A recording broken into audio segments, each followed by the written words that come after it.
Eh bien, bonsoir à toutes et à tous pour ce nouveau direct, à la fois sur Facebook et que nous essayons de faire également pour la première fois en même temps sur YouTube. Voilà, je suis en ce début février, enfin nous sommes maintenant déjà la première décade de février est bientôt achevée. Je suis à votre disposition pour répondre à toutes vos questions pendant 2 heures. Eh bien, commençons tout de suite par la première question. Question de Valérie Wagner.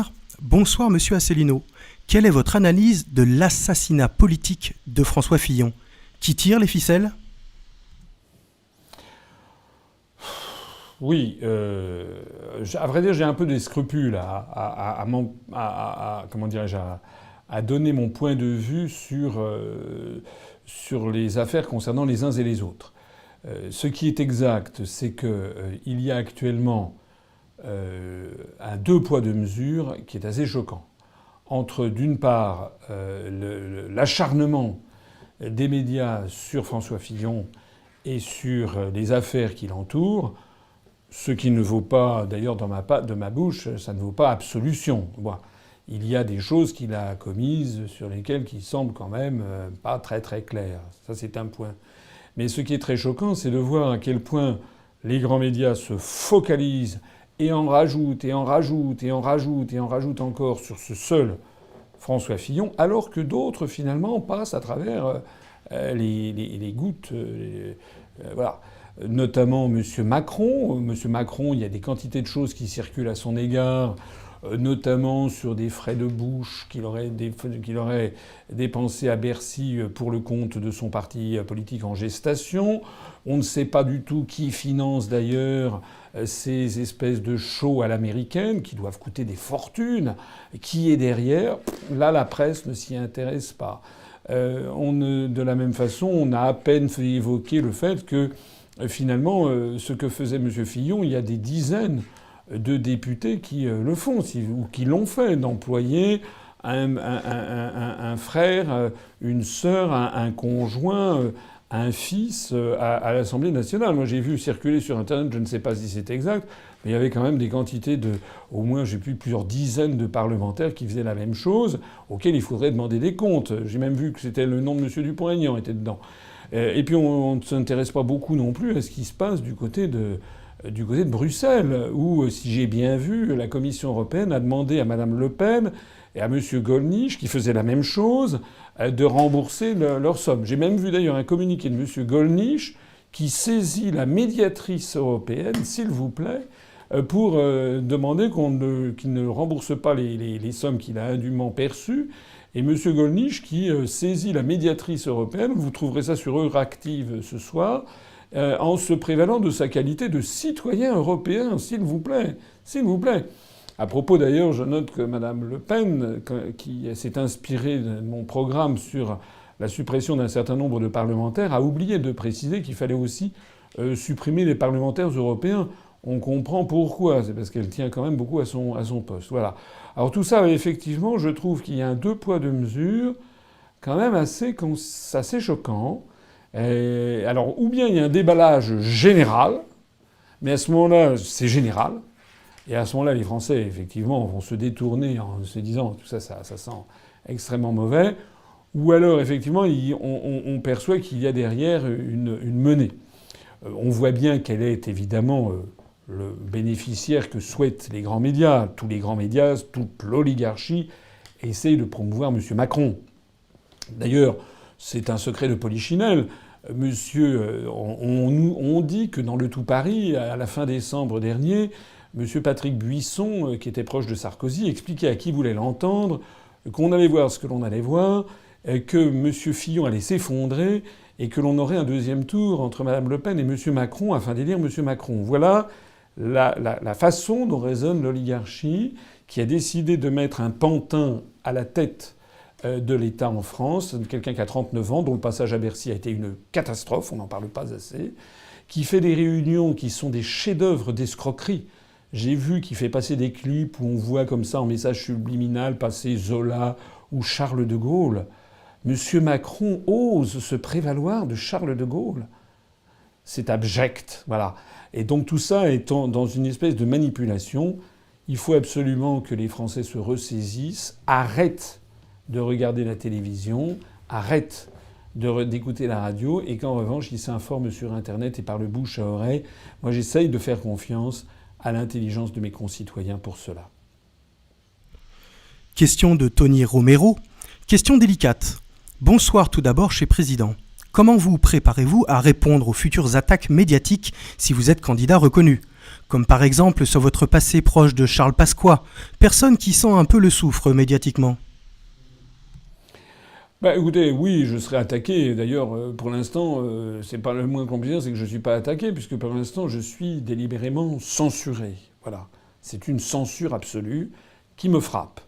De façon, on va d'ailleurs publier dans quelques jours une vidéo, un nouveau document qui permet de prendre la mesure effarante de cette censure qui piétine les textes les plus fondamentaux de la République. Je rappelle que l'article 4 de la Constitution française précise que les partis politiques participent de façon équitable à la vie démocratique de la nation. Donc un parti comme le nôtre, qui a fait 0,9% des suffrages, nous avons rassemblé 190 000 électeurs en décembre 2015, nous aurions dû avoir près de 1% des émissions politiques au cours de l'année 2016. On a eu rien. On a eu 5 minutes à l'été ou le 15 août sur RMC, et on a eu 32 secondes sur France Culture, c'est tout. Alors que le parti politique de M. Macron, qui a fait 0 électeur, M. Macron n'a jamais eu aucun électeur, lui a eu des centaines et des centaines d'heures. Alors effectivement, oui, sans doute que je vais être attaqué. Bon, qu'est-ce que vous voulez ? Si je suis candidat, effectivement, je passerai un peu dans les médias et je serai probablement attaqué. C'est même pas sûr d'ailleurs, parce que si on m'attaque, on me donnera de la publicité. Je crois que les grands médias feront en sorte de faire en sorte que ma candidature soit la plus invisible possible, même si je suis candidat. D'ailleurs, ça ne me dérangera sans doute même pas de piétiner l'inégalité de traitement, puisque c'est d'ailleurs été prévu par la loi Urvoas. Sur les 5 semaines de campagne, il y aura 3 semaines où devra prévaloir l'équité. Alors, s'agissant de Charles Pasqua, je ne veux pas éluder du tout la question. Je renvoie les auditeurs tout simplement au site UPR, où on a répondu déjà à cette question depuis bien des années. Oui, j'ai travaillé auprès de M. Pasqua. C'était il y a 15 ans. C'était même il y a 17 ans, à partir de l'an 2000 jusqu'à la fin 2003, début 2004. J'étais au Conseil général des Hauts-de-Seine et ensuite j'étais son directeur de cabinet. Mais j'ai plusieurs choses à dire là-dessus. La première, c'est que c'était il y a 17 ans quand même. La deuxième, c'est que M. Pasqua était le ministre de l'Intérieur de Jacques Chirac. Bon. Il a été le ministre de l'Intérieur de Jacques Chirac, et que moi, quand j'ai été auprès de lui, il ne l'était plus. Il était président du Conseil général des Hauts-de-Seine.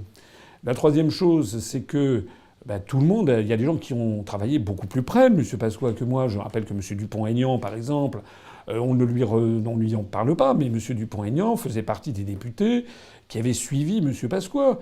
Et moi, je n'étais pas les députés avec Jacques Millard, Lionel Lucas,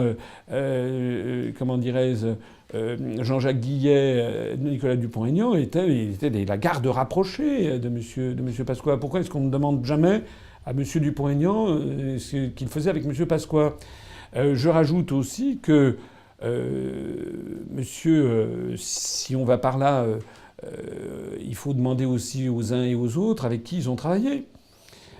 On peut dire plein de choses sur M. Pasqua, mais il y a une chose qu'on ne peut pas nier, c'est qu'il a été un des plus jeunes résistants de France et qu'à 16 ans, il était dans le maquis. Voilà. Et il faisait de la résistance. Voilà. Moi, je me rappelle, il m'avait montré un brevet qu'il avait obtenu, dont il n'était pas peu fier d'ailleurs, de résistant qui lui avait été attribué et qui, sauf erreur de ma part, était signé de Charles de Gaulle d'ailleurs. Moi, si on va par là, j'aimerais à ce moment-là qu'on interroge M. Mélenchon.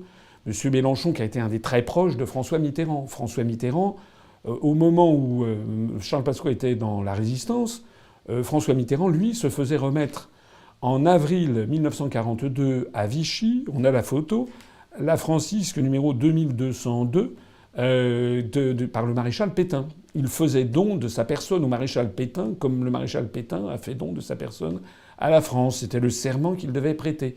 Et pour obtenir la francisque, il fallait l'avoir demandé et avoir 2 parrains. Voilà. Donc on pourrait aussi demander à M. Mélenchon, mais comment ça se fait que vous étiez auprès de M. Mitterrand? Je signale aussi que M. Mitterrand, beaucoup plus tard, et pendant même qu'il était président, à l'époque même où M. Mitterrand était président de la République et où M. Mélenchon faisait partie de son entourage, était ministre, M. Mitterrand protégeait René Bousquet, l'auteur de la rafle du Veldiv. Cette rafle du Veldiv, où des Juifs ont été raflés pour être ensuite envoyés dans les camps d'extermination.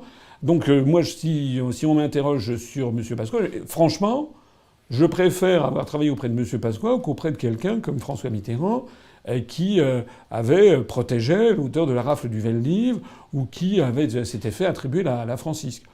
Voilà. On pourrait d'ailleurs en dire tout autant de M. Hollande, ou d'ailleurs de la plupart des caciques de la gauche. En fait, je pense que ça serait pas un bon procès d'ailleurs qu'on ferait à M. Mélenchon. Il y a beaucoup d'autres choses à reprocher à Jean-Luc Mélenchon. De la même façon que c'est pas un bon procès de me faire ça, parce que ce n'est pas parce qu'on a travaillé avec quelqu'un qu'on a partagé tous ses faits et gestes qu'il a pu faire 10 ans ou 20 ans avant. Ça, c'est la première chose. Deuxièmement, il n'y a pas de culpabilité par contact. Ça n'existe pas. Troisièmement, il faut juger une personnalité en fonction de ses évolutions. Voilà. Moi, j'étais allé auprès de M. Pasqua et de monsieur, à l'époque, lorsqu'il avait créé le RPF, pour des raisons, parce que je m'étais un peu trompé, d'ailleurs, même beaucoup, puisque je pensais que c'était un mouvement néo-gaulliste. En fait, c'était un mouvement souverainiste. J'ai apprécié, d'ailleurs, Charles Pasqua, qui était un homme qui avait, dans le privé, était un homme gentil, sympathique, et qui avait quand même une certaine vision de la France. Il faut le lui reconnaître. C'est quand même quelqu'un qui avait le sens de l'État. Maintenant, moi, je n'ai jamais été mêlé ni de près ni de loin. D'ailleurs, je pense qu'un certain nombre de mes adversaires politiques ont dû chercher, mais ils peuvent toujours chercher.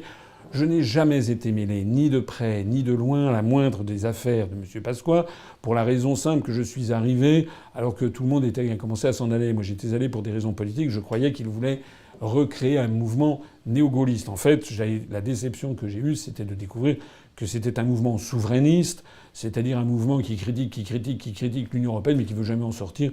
Et c'est la raison pour laquelle j'ai fini par prendre mes distances de Charles Pasqua. Mais je ne regrette pas d'y être allé, parce que j'ai appris des tas de choses. J'ai vu de près ce qu'on appellerait un peu une bête politique, quand même. Et j'ai appris auprès de lui un certain nombre de choses, et puis un certain nombre de confidences sur la vie de cette époque, la vie des allées du pouvoir du temps de Jacques Chirac, et qui me sont précieuses et qui ont contribué à ma maturation politique, je pense. Voilà. Donc je répondrai ça, et puis si on m'interroge là-dessus, je répondrai ça. Voilà. Et puis je dirais surtout que ce qui importe maintenant, c'est quand même pas de parler de ce qui a pu des personnes que j'ai pu connaître il y a 17 ans, alors que je signale, moi, que mon casier judiciaire est absolument vierge, que ce qui est intéressant, c'est quand même ce qui se passe maintenant et la destruction de notre pays. Question suivante de Francis Georges. Bonsoir, monsieur Asselineau. Pensez-vous que les Français se laisseront endormir par la manipulation médiatique autour de monsieur Macron? Pensez-vous que ceux qui financent sa campagne payent des foules pour assister à ses meetings? Merci et bonne continuation. Alors, moi, ce que je vois, c'est que il y a une discordance totale entre les meetings organisés par M. Macron, où il y a des milliers de personnes. Soit dit en passant, c'est largement exagéré d'ailleurs. On nous dit, par exemple, qu'à Paris, il y avait eu 15 000 personnes. Moi, j'ai regardé de près, il y avait 2 salles.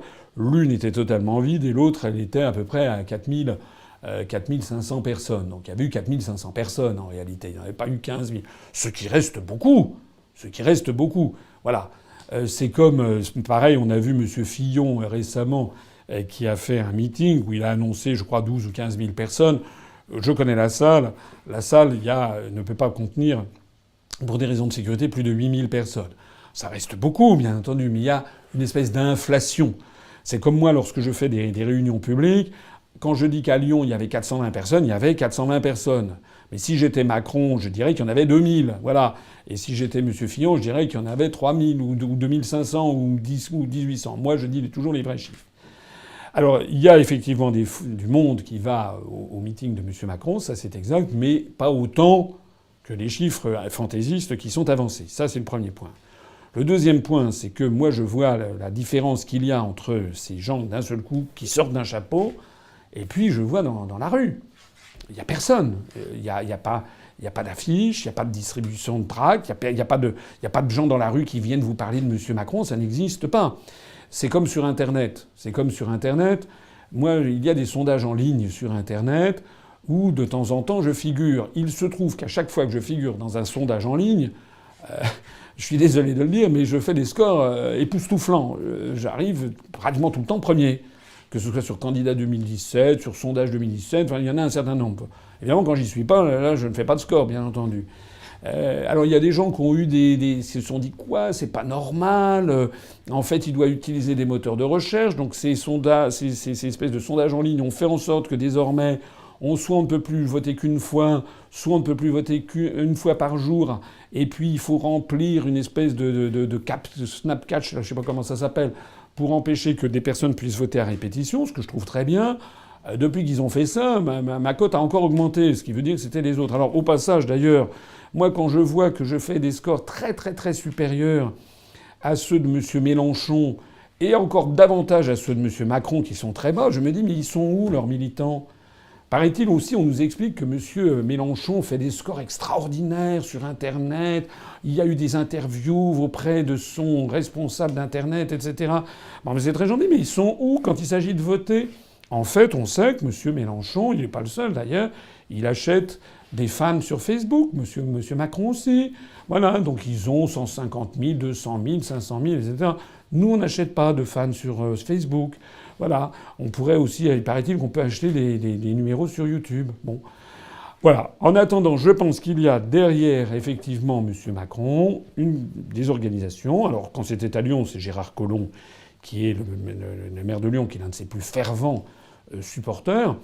Mais je pense qu'il doit y avoir aussi des organisations qui sont là, je ne sais pas moi, qui sont capables de faire sortir d'un chapeau, de mobiliser des gens. Il y en a, hein. Il y en a des organisations comme ça en France. Je pense par exemple à l'UNEF, hein, voilà, de quelqu'un comme Julien Drey. C'est quelqu'un qui a la capacité de faire sortir d'un chapeau. Je dis pas que c'est lui, mais ça peut être. On me dit, je ne sais pas si c'est vrai, mais on me dit qu'il y a des autocars qui vont chercher ou qui vont proposer à des étudiants dans des universités, des écoles de commerce, des instituts d'études politiques, qui leur proposent d'aller gratuitement voir M. Macron. Voilà. En fait, je pense qu'il y a beaucoup de gens qui y vont en tant que curieux et qui vont écouter. Alors ils voient quelqu'un qui est là, qui, pendant 1h30, manipule les foules d'une façon abjecte, je me permets de le dire, en jouant sur les sentiments humains, en faisant des choses... en disant voilà, je suis là, vive le bonheur, tous ensemble, pour la France, etc. Alors ça, tout le monde peut le faire, mais c'est vraiment particulièrement dégueulasse, parce qu'en fait, c'est jouer sur l'ignorance des gens. Voilà. Moi, depuis que j'ai créé l'Union populaire des Républicaines, j'essaye de tirer mes compatriotes vers le haut en leur donnant les clés de compréhension de la situation, en leur donnant tous les moyens de comprendre pourquoi ils se font manipuler. Moi, je joue sur l'intelligence de mes concitoyens. Quelqu'un comme M. Macron, mais il n'est pas le seul, mais lui, c'est peut-être l'archétype. Lui, il joue sur l'ignorance. Et il joue sur le fait qu'à partir du moment où quelqu'un va entendre un homme politique lui montrer une photo de De Gaulle et dire « Voilà, vive moi avec le bonheur, il faut envoyer tous les autres, je suis au-dessus du clivage de gauche », les gens vont dire « Ah ben c'est très bien, je vais voter pour lui », parce qu'en plus, il y a effectivement tout le concert des grands médias. Effectivement, la situation est grave. Nous avons affaire, je le dis dans une de mes conférences, dans plusieurs d'ailleurs, mais dans une de mes conférences qui s'appelle « Comment sortir la France du désastre en 2017 », j'explique que la guerre numéro 1 qui est livrée aux Français, c'est une guerre livrée par les grands médias, par les propriétaires de ces grands médias, qui livrent une guerre aux Français pour les décérébrer, pour les empêcher de réfléchir. En fait, c'est une guerre du troisième millénaire. Voilà. À vous tous, de vous mobiliser. Et moi, ce que je vois aussi, ça c'est quand même la bonne nouvelle, c'est quand même de plus en plus de gens qui nous rallient et de plus en plus de gens qui parlent de l'UPR et de ma candidature. C'est quand même bon signe. Question suivante de Hello Nati. Monsieur Asselineau, avec l'affaire d'Aulnay-sous-Bois, que pensez-vous faire pour les zones de non-droit dans un grand nombre de banlieues ? Alors, je l'ai déjà dit, j'y reviens. Les zones de non-droit, ça n'est pas tolérable. Donc, lorsque je serai élu président de la République, parmi les mesures importantes que je prendrai très rapidement, il y aura un plan pour la résorption de toutes les zones de non-droit. Ça passe d'ailleurs au passage par une revalorisation des forces de sécurité, par plus de monde et aussi par un système judiciaire qui soit moins clément. Il faut un aspect répressif. Il n'est pas normal que sur le territoire de la République, il y ait, paraît-il, des zones où circulent des armes de guerre. Ça n'est pas tolérable. Ça, c'est le premier point. Le deuxième point, c'est que, je l'ai déjà dit et je le redis, pour qu'un État se fasse respecter, encore faut-il qu'il soit respectable. Et je pense que l'un des moyens d'action qui n'est jamais évoqué, c'est de rendre à l'État son autorité et sa respectabilité. Respectabilité, ça veut dire déjà que le chef de l'État doit être quelqu'un de respectable et de respecté. Un chef de l'État, c'est quelqu'un, les Français, ils attendent. Je le dis d'ailleurs dans ma nouvelle conférence, Comment choisir un bon chef d'État. Les Français, ils attendent du chef de l'État que ce soit quelqu'un qui soit désintéressé financièrement, quelqu'un qui ait l'amour de la patrie, l'amour de la France, quelqu'un qui sache se situer au-dessus des clivages ethniques, religieux, confessionnels, sociaux. Je rappelle que Clauwegh s'était converti au christianisme, Clovis, en 496 après Jésus-Christ. C'est le début vraiment de l'histoire de France. Il faut également que le chef de l'État, ce soit quelqu'un qui ait de la carrure, quelqu'un qui ait de l'envergure, quelqu'un dont l'érudition, l'expérience professionnelle en impose, parce que les gens soient fiers d'avoir cet homme ou cette femme comme chef de l'État. Voilà, ça c'est important. Ensuite, il faut aussi, bien entendu, avoir une politique de justice sociale. Voilà. L'affaire d'Aulnay-sous-Bois est intolérable. Comment dirais-je, les voitures brûlées, etc. C'est intolérable. Il n'est pas tolérable non plus s'il y a eu des dérapages. Et il n'est pas tolérable que cette affaire du jeune Théo là, qui défraye la chronique ces temps-ci, ça n'est pas tolérable non plus. On ne peut pas admettre d'avoir une république où, éventuellement, si les faits sont avérés, des forces de l'ordre puissent se laisser aller à ce genre d'action honteuse sur l'intégrité physique de quelqu'un. Ça n'est pas tolérable. Même si le métier de policier et de gendarme est parfois bien difficile. Il faut, au bout du compte, avoir une société qui favorise la concorde entre les citoyens. Il faut arrêter de jeter en permanence le discrédit sur tel ou tel aspect de la population. Je sais que c'est facile à dire, c'est plus difficile à réaliser, c'est exact. Mais il y a une chose dont je suis certain, c'est que si on continue avec la société actuelle, qui est une société à l'américaine, qui ne cesse de promouvoir le communautarisme religieux, ethnique, etc., on va foncer droit dans le mur avec une société à l'américaine où la criminalité ne cesse de se développer. Pourquoi nous devons, nous, revenir aux idéaux républicains ? Pourquoi nous devons, nous, revenir sur la libre circulation des mouvements de capitaux pour interdire les délocalisations ? Pourquoi je veux, dans mon programme, arrêter l'américanisation généralisée de la société française ? Pourquoi est-ce que je ne veux pas qu'il y ait constamment des séries américaines à la télévision, etc., que je veux qu'il y ait aussi des films sur des mondes, des civilisations étrangères ? Pourquoi est-ce que je veux qu'à la télévision française, on attire l'attention des Français sur la beauté de la civilisation indienne, la beauté de la civilisation japonaise, la beauté de la civilisation chinoise, russe, la beauté de la civilisation égyptienne, la beauté de la civilisation du monde arabe, etc. C'est justement pour ouvrir l'esprit des Français. C'est pour que les Français sortent de leur clivage qui leur sont actuellement mis dans la tête. Alors tout ça, c'est une œuvre de longue haleine, bien entendu. C'est une œuvre de longue haleine qui passe aussi par la sortie de l'euro, puisque c'est la seule façon de casser la spirale du chômage. Parce que si on fait baisser le nombre de chômeurs de 2 millions, comme on peut s'y attendre si on sort de l'euro, avec une dépréciation de l'euro, du franc nouveau de l'ordre de 10%, avec un contrôle d'échange restauré, bien entendu, vous avez 2 millions de chômeurs en moins. Vous avez le sentiment que les Français ont qu'à la tête de l'État, il y a un chef d'État honorable, qui ne pratique pas le deux poids deux mesures, qui considère que tous les Français sont des citoyens français, un chef d'État qui ne prend pas un malin plaisir à diviser les Français, mais au contraire à les rassembler. Le simple fait même que la France ait dit zut à l'oligarchie financière et internationale qui veut la dominer, eh bien tout ceci redonnera un formidable élan à notre pays, un élan libérateur.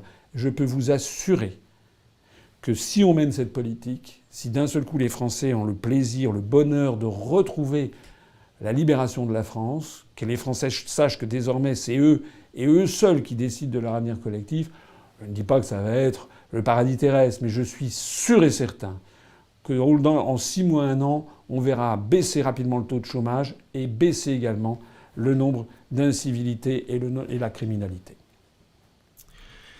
Il est 21h30. N'hésitez pas à poser toutes vos questions en direct à François Asselineau, comme l'a fait Jean-Paul Arnaud, qui dit « Bonsoir Monsieur Asselineau, je suis maire d'une commune rurale. Face à l'incompétence des gouvernements depuis plusieurs mandats et des lois successives contre le monde rural, que pensez-vous faire pour nos communes rurales ?» Alors ça, je salue Monsieur Arnaud qui me fait ici un petit plaisir, parce que je sais que je l'ai eu au téléphone il n'y a pas très longtemps pour que nous parlions ensemble. Il voulait se renseigner sur ma candidature. Donc je le félicite et je le remercie d'être présent parmi nous ce soir. Alors je l'ai déjà dit, et d'abord la première chose qu'il faut dire, c'est que j'ai l'impression d'être le seul candidat qui parle des réformes territoriales, du moins qui en parle en profondeur. Moi, j'attire l'attention, et je vais beaucoup attirer l'attention au cours des semaines qui viennent, sur ce véritable scandale que ne connaissent pas forcément les Français qui vivent en zone urbaine. Quand on vit à l'intérieur du périphérique parisien, ou quand on vit à Marseille ou à Lyon, on n'est pas forcément très au courant de ce qui se passe dans la France rurale. Ce qui se passe dans la France rurale, c'est que nous avons actuellement 35 885 communes qui sont héritées tout droit de la Révolution française, puisque c'est à la Révolution française, le 15 janvier 1790, que furent dessinés les départements. Il y avait 81 départements, je crois, et que furent décidés aussi de transformer les paroisses de l'Église en communes, en collectivités de plein exercice, avec un maire et puis son conseil municipal. Le véritable scandale, c'est que depuis maintenant plusieurs années, et pas seulement sous la présidence de François Hollande, mais aussi sous celle de Nicolas Sarkozy, il a été décidé, sans qu'on ait demandé aux Français leur avis, et a fortiori sans même qu'on leur ait demandé leur avis, leur feu vert, il a été décidé dans notre dos collectif de supprimer en gros 20 000 communes. Voilà, dans les années qui viennent. Ça passe par notamment la réduction drastique des dotations versées par l'État aux collectivités locales, ce qu'on appelle la dotation globale de fonctionnement. Ça passe par des coups de fil ou des convocations du préfet ou du sous-préfet qui exigent que les communes fusionnent dans des communautés de communes, des intercommunalités. Tout ça, les gens n'y comprennent plus rien parce qu'il y a des chevauchements incroyables entre les cantons, les intercommunalités, les communautés de communes, les syndicats à vocation, les CIVOM à vocation multiple, etc., intercommunal à vocation multiple. Donc tout ça, ça fait une espèce de bazar administratif. Mais au bout du compte, ce qui a été décidé, c'est de supprimer 20 000 communes et, paraît-il, de supprimer les départements français à l'horizon de 2020. Alors moi, je suis farouchement contre. Farouchement contre parce que c'est la démocratie locale qui est en train d'être retirée aux Français. Il y a des gens qui disent « oui, on a 35 885 communes en France », alors qu'il y en a beaucoup moins, il y en a quelques milliers simplement en Allemagne ou je ne sais pas où, et donc il faut absolument qu'on fasse comme les Allemands et qu'on diminue le nombre de communes. Mais c'est pas un raisonnement, c'est absurde. C'est exactement comme si on disait « écoutez, voilà, en France, il y a 365 fromages, alors qu'aux Pays-Bas, il n'y en a que 6, eh ben finalement, c'est pas normal. On va donc fusionner les 365 fromages français pour qu'il n'y en ait plus que 6. Voilà, vous voyez le délire. Ben là, c'est la même chose. C'est très avantageux, même financièrement et a fortiori du point de vue démocratique, d'avoir de nombreuses communes rurales. Parce que les maires des communes rurales, en gros, ils touchent une prime pour solde de tout compte de l'ordre de 580 € par mois. Prime sur laquelle ils doivent financer, quand ils vont à la préfecture, à la sous-préfecture, quand ils se déplacent à l'intérieur de leur commune, parce qu'il suffit qu'il y ait un hameau un peu éloigné, on n'a plus entendu parler d'une personne âgée, on veut voir si elle va bien. Et puis le maire, il est en permanence au milieu de ses administrés. Il travaille du lundi au dimanche, de 0h au dimanche minuit. Il travaille du 1er janvier quasiment au 31 décembre. C'est un juge de paix, c'est quelqu'un qui organise les clubs du troisième âge, les rencontres, qui organise une petite fête paroissiale, enfin une petite fête de la commune, etc., etc. C'est tout ça qui va être détruit, alors que ça coûte vraiment le strict minimum. 580 € par mois pour le maire, et les conseillers municipaux ne touchent rien. Donc cette petite démocratie locale va être supprimée au profit de quoi ? Au profit d'une espèce d'agglomération de communes qui aura la taille, parce que c'est ça l'objectif final, d'avoir la taille des comtés américains. Et puis on aura en fait un fonctionnaire qui n'habitera plus dans la commune, qui sera situé à une vingtaine de kilomètres de là, ou 25 kilomètres, qui sera peut-être chargé de suivre 2 ou 3 communes rurales en même temps, et qui travaillera 35 heures par semaine, donc du lundi 9h du matin jusqu'au vendredi 17h, avec des pauses, et qui aura un salaire qui sera au moins 1,5 fois le SMIC, avec des charges sociales, plus un secrétariat, plus des frais d'essence, etc. pour se déplacer. Donc ça coûtera, vous multipliez ça par 20 000, vous imaginez, ce sont des sommes phénoménales, ça va coûter plusieurs centaines de millions et même milliards d'euros certainement, pour assurer un service démocratique complètement dégradé, puisque ça sera maintenant un fonctionnaire qui sera situé au loin. Et ceci alors que les Français ne le veuillent pas. C'est donc un véritable scandale, et je compte bien mettre les pieds dans le plat au cours de la campagne qui va s'ouvrir. Pareil pour les départements, qui sont un élément essentiel de la démocratie en France. Donc pour répondre directement à Monsieur le maire, au cours de mon programme, je proposerai notamment l'arrêt immédiat des fusions forcées de communes.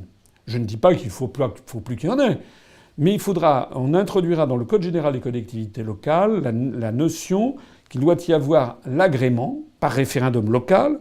On peut organiser dans chaque commune un référendum, l'agrément des populations concernées. Premièrement. Deuxièmement, j'autoriserai que des communes qui ont été fusionnées de force puissent défusionner.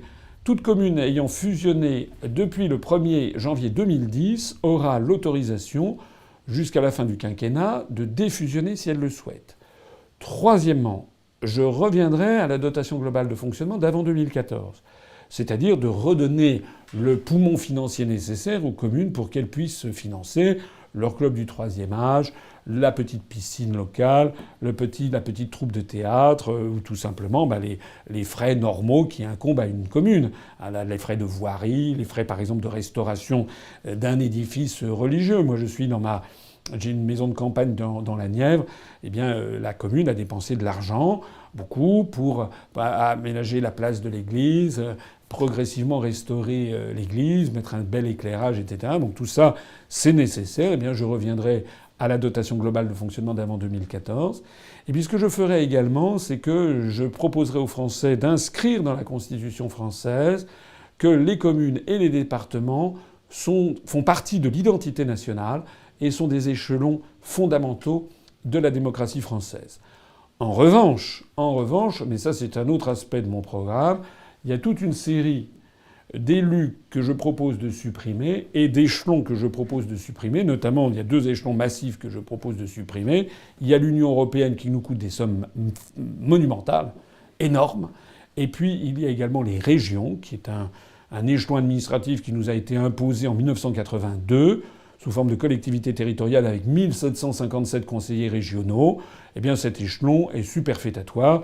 Les Français ont très bien vécu depuis 1789 jusqu'en 1982, c'est-à-dire de 1790 jusqu'en 1982, c'est-à-dire pendant 192 ans, sans avoir de région. Alors moi je propose de revenir, de maintenir ce qui existait, ce que Georges Pompidou avait créé en 1972, c'est-à-dire un petit établissement public régional avec quelques fonctionnaires pour faire de la coordination régionale, parce que ça peut être nécessaire éventuellement pour des schémas de transport notamment, mais pour le reste, ça clarifiera considérablement les responsabilités entre l'État, les départements et puis les communes. Et puis la France s'emportera beaucoup mieux et on fera au passage des milliards d'économies. Question suivante de Henry Thompson. Président, pensez-vous que Trump tient les commandes des États-Unis et qu'il n'a pas, au contraire, contre lui, le FBI, la CIA, le Pentagone, la NSA, les médias et les démocrates, et une partie des républicains, sans compter le risque que l'on s'en prenne directement à sa personne? Il est vrai que les nouvelles qui nous parviennent d'outre-Atlantique sont un peu désarçonnantes par moments, parce qu'on a l'impression qu'on ne sait pas très bien où ça va. Que les médias soient contre Donald Trump, ça c'est certain. Ils sont contre Donald Trump de la même façon qu'ils sont pour M. Macron. C'est exactement la même chose. Ce sont les mêmes commanditaires. On trouve derrière George Soros, Madame Clinton, enfin tout ce petit monde. Voilà. Donc ça, c'est que les médias soient contre Donald Trump, ça c'est sûr. Que les services de renseignement, la CIA, l'armée de l'air, une partie de l'armée, pas tout paraît-il, soient contre lui, c'est probable également. On dit ici ou là que le FBI serait plutôt de son côté. Bon. Tout ça est en tout cas assez grave. Ce qui est également assez grave, c'est qu'on a quand même le sentiment, au cours des jours écoulés, moi je ne suis pas l'ambassadeur de Donald Trump, je l'ai suffisamment dit, on a quand même parfois le sentiment de décisions qui sont quand même un petit peu bizarroïdes de la part de M. Trump, dont, à l'évidence, il n'a quand même pas beaucoup de doigté diplomatique, et on a l'impression... bon, c'est vrai que, en tout cas moi, si je suis élu président de la République, je ne m'amuserai pas à faire des déclarations ayant un impact sur la scène internationale à partir de messages tweets. Ça va pas. Il y a quelque chose de ludique, de fantaisiste, de superficiel, un peu d'irresponsable à l'idée, par exemple, d'envoyer des messages sur Twitter qui mettent en colère la République populaire de Chine quand on est le président des États-Unis. Donc, il y a des éléments quand même un petit peu d'inquiétude sur l'action de Donald Trump qui, de temps en temps, on a l'impression que ça part un petit peu dans tous les sens. Voilà. Est-ce que ça part vraiment dans tous les sens ou est-ce que ça obéit à un schéma d'ensemble plus sophistiqué? Je demande encore à voir.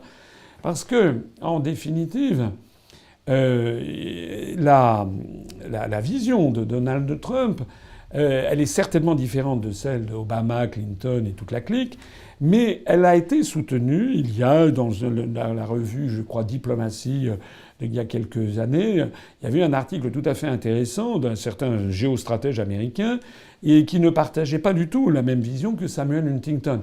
Dans mes conférences, je présente la vision de Samuel Huntington sur le choc des civilisations avec un monde judéo-chrétien avec un monde multipolaire. Ça, c'est la vision de ce qu'on appelle le nouvel ordre mondial.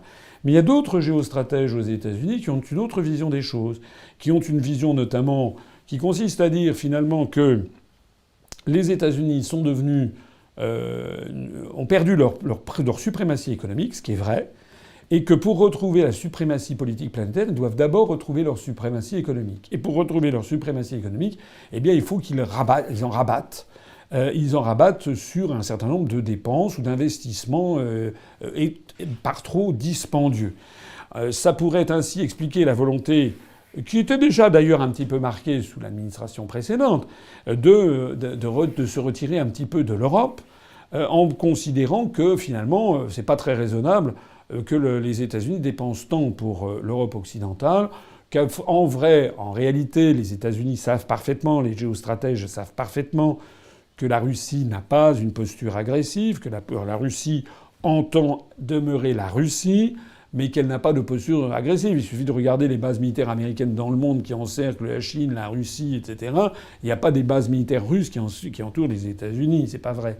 Donc en fait, les Américains savent qu'en fait la menace russe est grossièrement exagérée dans les médias ça c'est pour le bon peuple.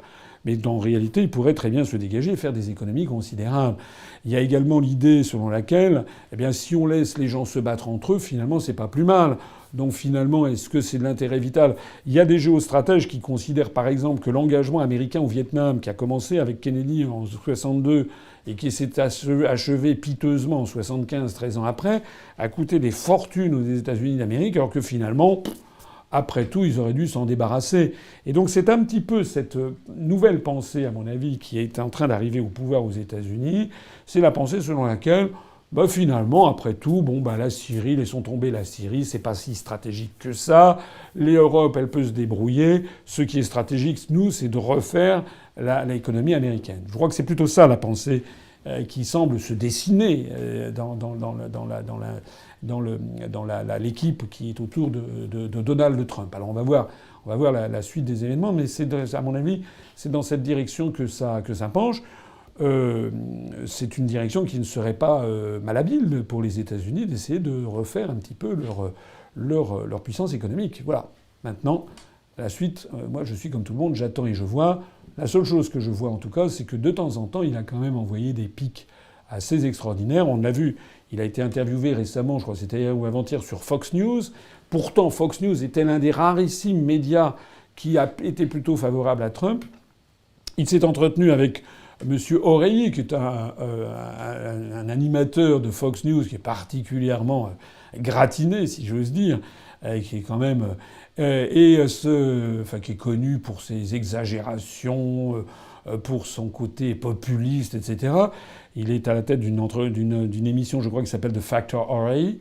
Monsieur Oreilly, l'animateur, lui a traité Vladimir Poutine de killer, de tueur, et le président des États-Unis a dit oui, il y a eu beaucoup de tueries, et est-ce que vous croyez que les États-Unis, de mémoire, il a dit quelque chose comme est-ce que vous croyez que les États-Unis n'en portent pas leur part de responsabilité? C'est quand même assez notable, ce changement de pied, qui montre que quand même, j'espère, on va avoir une baisse des tensions et effectivement une diminution de l'investissement des États-Unis. Mais il faut bien comprendre que, évidemment, si M. Trump se retirait ou progressivement un petit peu de l'OTAN, ou bien laissait se battre les pays déstabilisés au Moyen-Orient, etc., ça risque de se faire au détriment des commandes militaires et donc de l'industrie, du complexe militaro-industriel. Et on dit beaucoup que un certain nombre de dirigeants du complexe militaro-industriel américain seraient parmi les plus ardents opposants de Donald Trump parce qu'ils verraient avec inquiétude la baisse de leur carnet de commandes. C'est aussi cynique que cela. Attendons de voir. Question suivante de Jacques Lechêne. Bonsoir Président. Avez-vous prévu un contrôle de la présence des élus, la suppression du IRFM ou un contrôle des frais sur présentation de factures? Merci. Oui, alors j'ai pas tout prévu. Je ne suis pas non plus. J'en profite pour rappeler qu'un programme présidentiel, mais c'est quelque chose que j'aurai l'occasion de redire. Un programme présidentiel, ça n'est pas la même chose qu'un programme législatif. Il y a en France l'élection présidentielle et il y a ensuite les élections législatives qui ont lieu un mois après. Nous ne sommes pas comme aux États-Unis où il y a au même moment l'élection présidentielle à la Chambre des représentants, etc. En France, il y a un président de la République et un Premier ministre. Ce n'est pas la même chose. Et évidemment, malheureusement, beaucoup de nos compatriotes, à commencer d'ailleurs par les médias et par un certain nombre de candidats, entretiennent une confusion générale sur le rôle d'un président de la République et sur le rôle d'un Premier ministre. Je n'y reviens pas ici, mais on aura l'occasion certainement d'y revenir, peut-être dans une autre question, j'en sais rien, ou ultérieurement. En attendant, ça veut donc dire qu'un programme présidentiel n'est pas fait pour s'occuper, avoir réponse à tout. Voilà. Ce système peut faire partie, ce que dit cet interlocuteur, me semble assez justifié néanmoins. Donc je ne vais pas dire que je vais faire aussitôt ce qu'il a dit, parce que je veux regarder un petit peu, et puis ça paraîtrait un petit peu rapide, voilà. Moi, je n'aime pas me précipiter avant de prendre des décisions, j'aime bien y réfléchir sur tous les aspects, mais ce qui est certain, c'est qu'il y a une grande soif chez nos concitoyens d'avoir une moralisation de la vie publique. Donc déjà, j'ai indiqué que nous voulons améliorer préciser le statut des élus, par exemple. Déjà, que tous les élus doivent avoir un casier judiciaire vierge. Je vois que ça fait maintenant d'ailleurs des émules, puisque tout le monde s'y met. C'est très bien. Deuxièmement, je propose que les élus ne soient pas élus plus de 2 fois de suite. C'est actuellement le cas pour le président de la République, mais ça n'est pas le cas pour les autres élus. Je propose que, du moins pour les députés, les sénateurs, les conseillers départementaux, puisque je propose de supprimer les conseillers régionaux qui nous coûtent des fortunes pour pas grand-chose, que les conseillers départementaux et les maires des grandes villes ne puissent pas faire plus de 2 mandats. Pour des communes de moins de 5000 habitants, là je pense qu'on peut être plus souple parce qu'il n'y a pas forcément toujours des volontaires. Mais je pense que pour toutes ces communes de plus de 5000 habitants et pour les postes de conseillers départementaux, de députés, de sénateurs, eh bien, pas plus de 2 mandats de suite, ça serait bien, ça ferait un brassage, un appel d'air. Il faut évidemment avoir aussi renforcer une déontologie.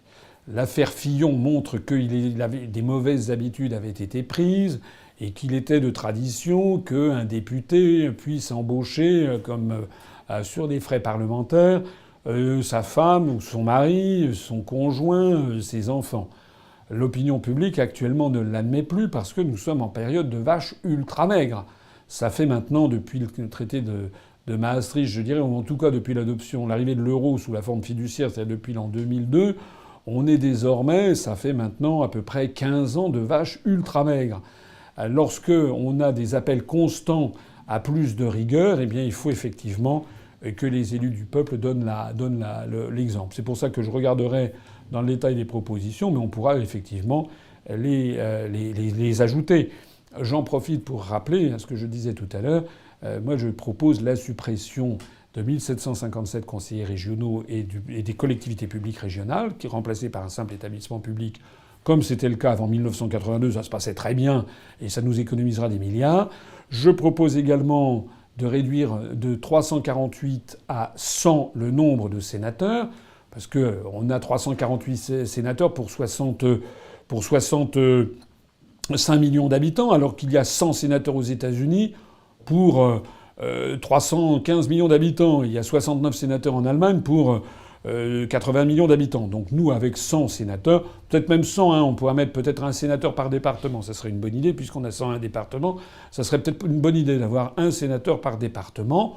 Et ben voilà. Et on économisera quelques centaines de millions d'euros supplémentaires.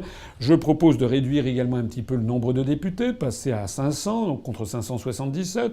C'est une petite réduction, mais ça arrivera, on aura le même ratio qu'en Allemagne. Et puis je propose aussi de diviser par 2 le nombre de conseillers départementaux, puisque les conseillers départementaux, on élit 2 personnes, un homme et une femme, au même poste. C'est du jamais vu dans l'histoire de la République. C'est complètement dingue comme histoire. Ça veut dire que les mêmes électeurs élisent 2 personnes, un homme et une femme au même poste. Alors soit l'homme et la femme disent tous les deux toujours exactement la même chose, auquel cas ça ne sert à rien d'en avoir 2 et d'en payer 2. Soit ils prennent des positions opposées l'un contre l'autre, mais à ce moment-là, leur légitimité est nulle, puisqu'ils ont les mêmes électeurs. Donc cette histoire ne tient pas debout. Donc ça nous permet de supprimer 2048 postes de conseillers départementaux. Donc au total, moi je propose la suppression de plus de 4000 postes d'élus. Il restera 500 députés, 100 sénateurs, 2048 postes de conseillers départementaux et 35 885 maires. Mais les maires des petites communes rurales, je l'expliquais tout à l'heure, ne coûtent pratiquement rien. Voilà. Donc on va faire beaucoup d'économies avec ce système. Tout ça dans un contexte où les Français, effectivement, ont besoin d'économies. Et je me permets d'insister sur un point important. C'est que il n'y a que moi qui peux proposer ce genre de mesures. Parce que les autres, les candidats émanant des grands partis politiques ayant beaucoup d'élus, comme le Front National, comme les Républicains ou comme le Parti Socialiste, évidemment ne peuvent pas proposer de de telles amputations dans le nombre d'élus, puisqu'ils ont justement des élus. Voilà, c'est pour ça que Mme Le Pen, alors elle veut taper sur les députés et les sénateurs, mais elle ne propose pas de toucher aux députés européens, que moi je propose de supprimer aussi, 74 députés européens, puisqu'on sort de l'Union européenne, et que Mme Le Pen ne propose pas non plus de supprimer les conseillers départementaux. Bon, tout ça c'est normal. Je parle même pas des Républicains ou du Parti socialiste. Voilà. Donc il y a beaucoup d'économies à faire. Il y en a bien d'autres. J'aurai l'occasion de présenter ça bientôt. Lors de la présentation de mon programme je l'espère, je pourrai présenter ça dans le courant du mois de mars. Question suivante de Caro Georget. Bonsoir. Est-il possible de nous informer sur l'avancement des signatures pour la présidence ? Êtes-vous encore loin de l'objectif minimum ? Alors, j'ai parfaitement conscience de l'impatience croissante d'un certain nombre de nous militants. Ça, j'en ai parfaitement conscience. Si j'étais d'ailleurs un adhérent, un militant, ou même un simple sympathisant, ou même un curieux, je me dirais alors, est-ce que ça vient ? Bon. Si j'agis comme j'agis, après avoir réfléchi longuement avec mes plus proches collaborateurs, c'est pour des raisons très précises que je n'ai pas envie d'exposer sur la place publique. Voilà. Nous n'allons pas attendre encore très longtemps, voilà, puisque, comme vous le savez, je me permets de rappeler aux auditeurs que pour l'instant, personne n'a ces parrainages. J'ai vu, on voit fleurir ici ou là, dans des médias, des articles où ils disent voilà, c'est simplement ceux qui ont les parrainages. Mais personne ne les a. Ceux qui ont quelque chose ne peuvent avoir que des promesses de parrainage. Les parrainages officiels, c'est sur un document officiel, édité, imprimé, filigrané, numéroté, envoyé recommandé avec avis de réception par le Conseil constitutionnel à tous les détenteurs du pouvoir de parrainage. Et ce document va partir le 23 février, c'est-à-dire dans 15 jours. Voilà. Ensuite, et ça c'est une nouveauté de la loi Urvoas, les maires devront remplir et renvoyer par la poste ce document au Conseil constitutionnel. Le Conseil constitutionnel, à partir du mois de mars, va 2 fois par semaine publier la liste des personnalités et du nombre de parrainages qu'ils ont obtenus. Le dernier parrainage obtenu, comptabilisé, aura dû parvenir au Conseil constitutionnel le 17 mars. Je ne sais plus à quelle heure exactement. Il aura dû parvenir. Après, il ne sera plus comptabilisé. Et puis, si je crois bien savoir, le 20 mars, le Conseil constitutionnel donnera la liste définitive et officielle des candidats. Voilà. Je ne vous dirai pas le nombre de parrainages que j'ai. Voilà. Parce que pour l'instant, j'en ai 0, comme tout le monde. En revanche, des promesses de parrainage, j'en ai beaucoup. On a d'ailleurs quelques maires qui se sont manifestés. Il y en a d'autres d'ailleurs. Je signale que nous avons déjà 6 maires qui non seulement ont parrainé, mais ont même adhéré à l'Union populaire républicaine et qu'il n'est pas exclu que d'autres adhèrent prochainement. Ça veut dire qu'on intéresse de plus en plus, même des élus. J'ai beaucoup de promesses de parrainage. Voilà. Je ne ferai pas tout ce que je fais si j'en avais pas, ou si j'en avais très peu. J'en ai beaucoup. La question qui se pose, c'est que quelles seront les promesses, comment seront-elles transformées en réalité ? Voilà. Sachez que je suis le premier impatient à pouvoir enfin vous dire à tout le monde, ben voilà, je les ai ou je ne les ai pas. Encore une fois, je suis confiant. Je vous demande encore quelques... Allez, jusqu'à début mars, et là, vous le saurez. Question de Stouff MacGyver. Bonsoir, monsieur Asselineau.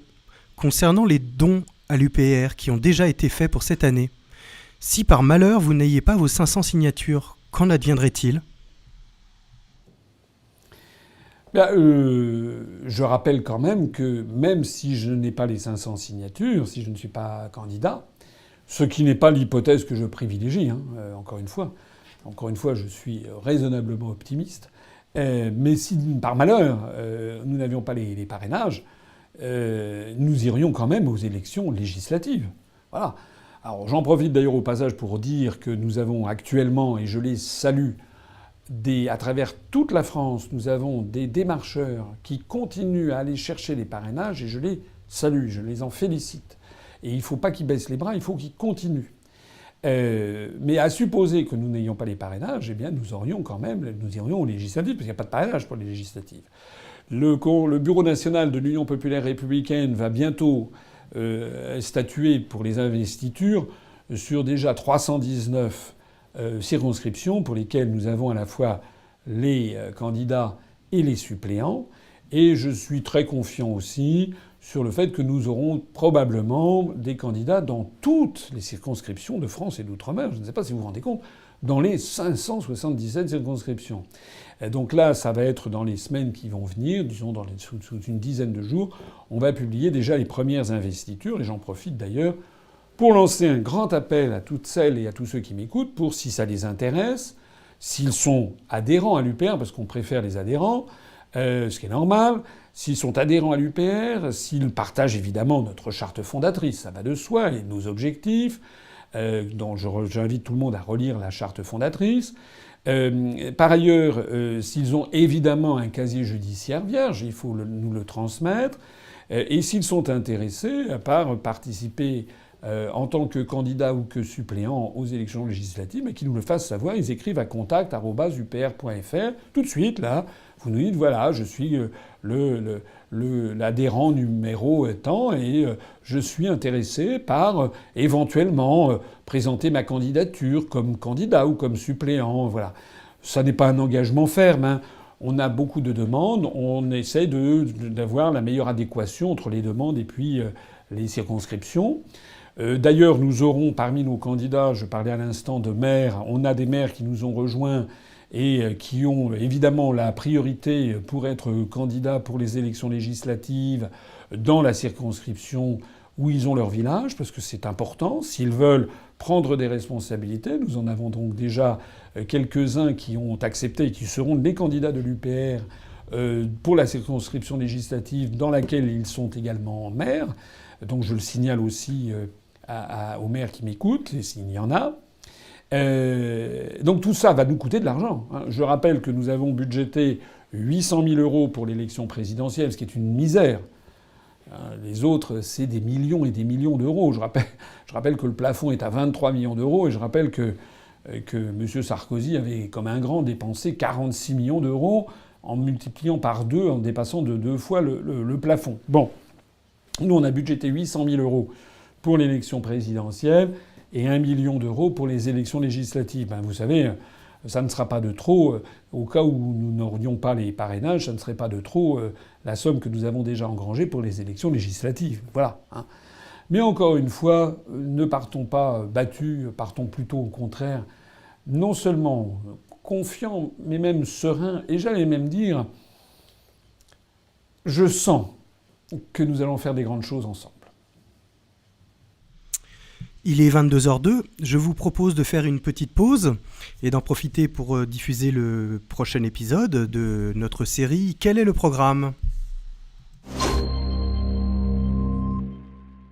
À l'Union populaire républicaine, nous sommes révoltés comme de plus en plus de Français par la destruction des services publics. Notre volonté première est de retrouver notre indépendance pour permettre au peuple de bénéficier de son patrimoine commun et notamment des services publics à la française. C'est pourquoi François Asselineau propose dans son programme présidentiel la renationalisation des grandes infrastructures nationales et l'interdiction de privatiser celles qui sont encore sous le contrôle de l'État. Depuis de trop nombreuses années, sous prétexte d'une mondialisation libérale que les pseudo-experts prétendent inévitable, l'Union européenne et les dirigeants français complices privatisent progressivement nos services publics ou les mettent en concurrence avec des entreprises privées. Cette politique correspond à la vision américaine du monde, mais elle heurte la vision française du rôle de l'État, hérité de plus de 7 siècles de notre histoire. C'est en effet au milieu du XIIIe siècle que le roi Louis IX créa les ancêtres de nos services publics. Notamment en rendant lui-même la justice sous son chêne, afin de s'assurer que le plus pauvre des requérants serait traité à égalité de droit face à son seigneur féodal. Ou encore en construisant et en finançant sur le trésor public en 1260 l'hospice des 15-20 pour soigner gratuitement les non-voyants et les malades. Cette apparition d'un État assurant la justice et l'égalité sociale correspondait tellement à ce que souhaitaient les Français qu'ils demandèrent et obtinrent la canonisation de Louis IX après sa mort, qui devint Saint Louis en 1296. La volonté des Français d'avoir un État juste et régulateur qui assure l'égalité de tous devant la maladie, l'éducation, la justice, les impôts ou l'organisation territoriale ne date donc pas d'hier. Cela fait plus de 750 ans que les Français le souhaitent. En 1946, au lendemain de la guerre, suivant le programme du Conseil national de la résistance, un vaste plan de nationalisation est entrepris. L'énergie, et en particulier l'électricité, est un des secteurs concernés. En 2007, sous l'exigence des traités européens, le marché de l'électricité et du gaz est ouvert à la concurrence. La production de l'électricité française devient alors dépendante de puissances privées, françaises comme étrangères. L'élection présidentielle de 2017 permettra de mettre un terme à la propagande de l'oligarchie euro-atlantiste qui postule l'impuissance des peuples à maîtriser leur propre avenir. François Asselineau propose dans son programme présidentiel d'organiser le retour à la nation des entreprises suivantes: EDF et GDF, Engie, ex-GDF Suez, Orange, ex-France Télécom, toutes les sociétés de réseaux d'adduction d'eau, Télédiffusion de France, l'AFP. Il faut restituer à l'agence France-Presse son rôle originel de service public de l'information, tel qu'il avait été conçu par le Conseil national de la résistance. Un financement correct de l'AFP doit être assuré par l'État afin de diffuser une vision impartiale et indépendante des événements planétaires. Tout établissement financier secouru par des fonds publics. Faire payer les contribuables lorsqu'il y a des pertes et récompenser les actionnaires lorsqu'il y a des profits, cela n'arrivera plus. François Asselineau annulera définitivement le processus de privatisation rampante de la Poste et de la SNCF. Il mettra également en place la renationalisation de la gestion des autoroutes. Celles-ci sont des monopoles, fruits du travail commun des Français. Aucune concurrence ne peut s'exercer sur elles. Pourquoi permettrait-on à des entreprises privées de s'enrichir en exploitant un bien public ? Sans compter que les prix au péage augmentent sans arrêt, alors que les frais de concession sont largement amortis. TF1 sera aussi déprivatisé. Pourquoi ? Il faut bien comprendre que TF1 est de loin la première chaîne regardée par les Français. Elle joue un rôle de premier plan dans la formation et l'éducation de l'opinion publique. Rôle qu'il est inadmissible, en démocratie, de laisser dans des mains privées. TF1 sera donc renationalisé, et son cahier des charges profondément remanié afin de proposer des programmes d'information et de culture de qualité pour le plus grand nombre. Et pour éviter que les gouvernements suivants vendent à nouveau le patrimoine national à des intérêts privés, François Asselineau propose d'inscrire dans la Constitution la liste des services publics non privatisables par nature.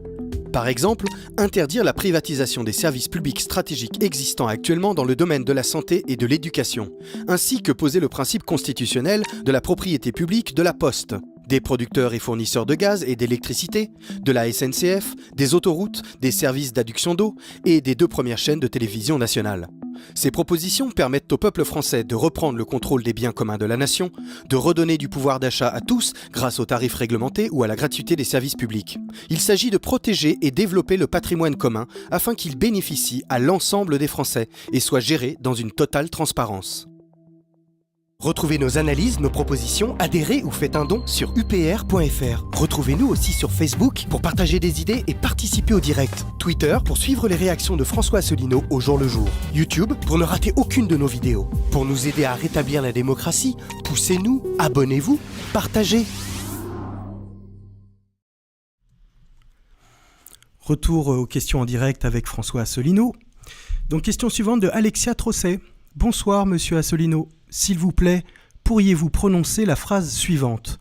Je ne trahirai pas mon programme, mais si jamais je le faisais, les Français devront s'insurger contre moi.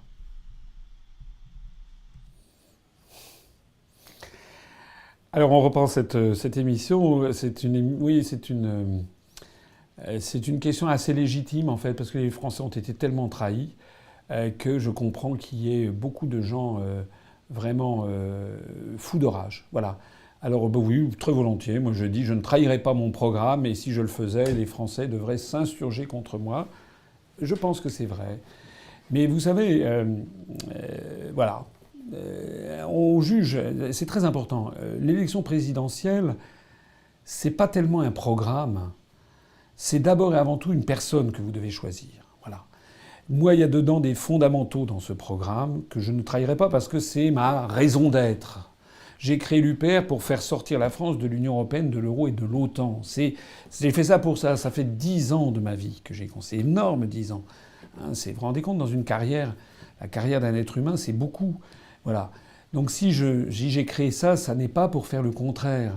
J'ai fait une conférence qui s'appelle Le jour d'après, qui est en ligne, où j'explique par le menu détail ce que je ferai à partir du moment où je prendrai mes fonctions à l'Élysée pour justement faire sortir la France de l'Union européenne, de l'euro et de l'OTAN. Notez bien qu'aucun responsable politique, aucun irresponsable d'ailleurs, ils n'ont pas de réponse en fait, aucun autre dirigeant politique, aucun candidat, pas Madame Le Pen, pas Monsieur Mélenchon, n'ont jamais expliqué ce qu'ils allaient faire jour après jour, n'ont jamais donné des délais pour dire ce qu'ils allaient faire. Moi, j'ai donné des délais. Et pour quelle raison ? C'est parce que Madame Le Pen et Monsieur Mélenchon enfument évidemment les électeurs. Ils leur disent on va commencer des renégociations, des traités. Tout le monde sait que ça ne marchera pas. Mais ils le font exprès parce qu'ils sont là pour complaire à l'oligarchie qui tient les ficelles. La meilleure preuve que je ne trahirai pas mes engagements et que je vais mettre en œuvre le programme que je présente aux Français, c'est justement que je continue à être boycotté par les médias. La meilleure preuve que je peux le faire, c'est que contre vents et marées, je dis toujours la même chose depuis 10 ans. C'est pas comme ces espèces de ludions ou de contorsionnistes qui changent de programme à chaque fois. Moi, je vais mettre en œuvre ce programme et vous allez voir. Vous allez voir que la France en sera métamorphosée. En l'espace de 1 an, la France sera méconnaissable. D'un seul coup, on aura cassé la dégringolade générale. On aura mis un terme à l'appauvrissement généralisé des Français. On aura commencé à faire baisser le chômage. On aura commencé à recréer de la croissance, de l'emploi. On aura commencé à redonner aux Français la fierté en eux-mêmes. Et puis les Français, ils seront fiers. Ils seront fiers d'être un peuple qui a retrouvé son indépendance, sa souveraineté. Et puis, excusez-moi de le dire, d'avoir à la tête de l'État quelqu'un qui sera un responsable. Quelqu'un qui va pas prendre sa moto sa mobilette à 15 heures pour aller voir sa maîtresse, ou quelqu'un qui va pas faire en sorte que son fils aille se faire engager dans l'armée américaine comme M. Sarkozy. Voilà. Les Français, ils ont besoin aussi d'avoir un chef de l'État et des dirigeants qui aient de la dignité et de l'autorité. Je le dis volontiers à cet internaute, elle peut me faire confiance. Les 10 ans écoulés montrent qu'on peut me faire confiance. Je n'ai jamais, et d'ailleurs ça n'est pas mon style, les gens qui me connaissent, il y a des gens qui me connaissent bien depuis longtemps, savent que je ne trahis pas mes promesses. Question de Yann Van Zon. Bonsoir Monsieur Asselineau. Quel est votre point de vue sur l'allocation universelle, le revenu de base ? Alors, je vais répondre à cette question. Auparavant, je profite pour souligner, parce qu'on a oublié de le mentionner, que nous avons 15 614 adhérents au moment même où je parle. On avait commencé tout à l'heure, on était à 15 609 adhérents. Donc, il y a 5 adhérents qui ont adhéré en ligne depuis le début de cette réunion publique. Je vous invite, j'invite tous ceux qui le souhaitent à nous rejoindre, ne serait-ce que pour incrémenter le compteur. J'ai dit, je crois, tout à l'heure, je ne sais plus, il me semble que je l'ai dit, que nous avions actuellement environ 34 adhésions de plus tous les jours en moyenne. Et je pense que ça va s'accroître dans les semaines qui viennent. Voilà, j'en profite également pour dire que c'est la première fois que nous sommes à la fois sur Facebook et sur YouTube en même temps, et que l'on me dit que les statistiques, c'est qu'il y a à peu près 1000 personnes sur Facebook et 2000 personnes sur YouTube. Ça fait 3000 personnes. C'est quand même très satisfaisant puisque on n'avait jamais fait autant, et c'est normal, là aussi, ça ne fait qu'augmenter. Voilà. Alors, pour répondre à cet internaute, je vais y répondre très rapidement parce que je l'avais déjà dit. J'aurai l'occasion d'y revenir. Je ne veux pas donner l'impression de botter en touche, mais c'est un sujet qui est un petit peu compliqué et sur lequel je voudrais avoir un petit peu plus de temps. On m'a fait comprendre que j'avais déjà trop parlé à chacune des questions. Il paraît-il qu'il faut que j'aille répondre plus vite. Il y a le meilleur et le pire derrière cette affaire. J'ai déjà dit que je n'y étais pas spécialement favorable pour toute une série de raisons. La première, c'est que je trouve que ça n'est pas sain que de penser que quelqu'un puisse toucher de l'argent en ne faisant rien. Voilà. Je pense que c'est quelque chose d'assez malsain. Je pense que c'est d'une certaine façon une atteinte à la dignité humaine, parce que je pense que c'est pas bien. C'est une espèce d'entretien dans une espèce de médiocrité. On a l'impression qu'au même moment, on va avoir la légalisation du cannabis et puis un petit quelque chose pour que les gens vivent dans la médiocrité. C'est pas ma conception de la vie sur Terre. Moi, je pense qu'il faut, au contraire, que les gens s'épanouissent dans un travail qu'ils aiment, un travail valorisant, un travail qui les fasse se rencontrer avec avec autrui, etc. Donc moi, je ne suis pas favorable à l'idée qu'il y ait systématiquement... voilà, je suis favorable, bien sûr, à des prestations chômage. Mais cette idée de revenu universel me paraît anthropologiquement, si je veux dire, et éthiquement, me paraît contestable. Et puis surtout, socialement aussi, parce que si j'ai bien compris, derrière ce projet, c'est en fait un projet très libéral qui se tapit derrière, sous couvert d'avancées sociales. Et en fait, il s'agit de supprimer, dans l'esprit de certains, de supprimer tous les avantages sociaux pour avoir simplement cette espèce de solde de solde de tout compte. Allez, débrouillez-vous avec ça, et puis on supprimera justement les prestations chômage, les trucs et les machins. Ce qui, à mon avis, pose un problème de fond. C'est probablement ce qui se cache derrière cette affaire. C'est en fait une réduction drastique de l'intervention sociale des États, et ça, je suis également très contre. Question suivante de Jo du 74. Monsieur Asselineau, quels sont vos projets, propositions en ce qui concerne la défense militaire française ? Alors, premièrement, nous voulons sortir de l'OTAN. Et comme je le disais là, pour répondre à la question de tout à l'heure, si je suis élu président de la République, dans les tout premiers jours, et vous verrez, je ferai une chose incroyable pour les Français, c'est que je mettrai en œuvre mon programme. Voilà, ça paraît étonnant. Donc la toute première chose que je ferai, c'est que je enverrai un courrier aux chefs d'État et de gouvernement des pays membres de l'Union européenne en demandant la réunion d'un sommet extraordinaire pour annoncer la décision souveraine des Français qui viendront de me porter à l'Élysée. Donc j'aurai eu la majorité des électeurs français qui m'auront porté à l'Élysée pour faire sortir la France de l'Union européenne. Et donc je dirais, à partir de ce jour, le jour où on se réunira, commence la mise en œuvre de l'article 50 du traité de l'Union européenne. C'est exactement ce que vont faire les Britanniques dans quelques semaines. C'est très exactement ce que ni Mme Le Pen ni M. Mélenchon ne veulent faire. La deuxième chose, ce que je ferai, c'est que j'enverrai un courrier par la voie diplomatique au gouvernement des États-Unis d'Amérique, puisque c'est ainsi que c'est prévu dans l'article 13 du traité de l'Atlantique Nord du 4 avril 1949. Cet article 13 qui précise que un pays peut sortir de l'OTAN par l'application de l'article 13. C'est-à-dire il suffit d'envoyer ça au gouvernement américain, et puis au bout d'un an, on en sort de plein droit. C'est assez simple. Il faut attendre un an. Voilà. Il n'y a même pas l'idée de la négociation d'un accord de sortie. Ça se fait de plein droit. Voilà. Notez bien d'ailleurs que la dénonciation du traité de l'Atlantique Nord ne se fait pas en l'envoyant au siège, au commandement qui se trouve à Bruxelles. Le siège de l'OTAN est à Bruxelles. Non, il est prévu dans le traité de l'Atlantique Nord que c'est au gouvernement américain que ça se fait. Ça montre l'invraisemblable assujettissement de la France aux États-Unis d'Amérique. Alors, une fois que nous aurons lancé ça, moi je convoquerai les chefs d'État, le chef d'état-major des armées et puis les principaux chefs militaires, et puis je verrai avec eux comment redresser la barre. Parce que la France, en ce moment, n'est plus la France. Moi je suis quelqu'un de pacifique et de pacifiste. Je souhaite la paix dans le monde, mais je suis un ardent partisan de cet adage latin, romain, qui remonte il y a 2000 ans, qui disait « Si vis pacem, para bellum », c'est-à-dire « Si tu veux la paix, prépare la guerre ». C'est-à-dire que on n'est jamais aussi bien en paix que lorsque l'on s'est doté de moyens qui sont des moyens de dissuasion pour que des puissances diverses ne songent à nous faire du mal.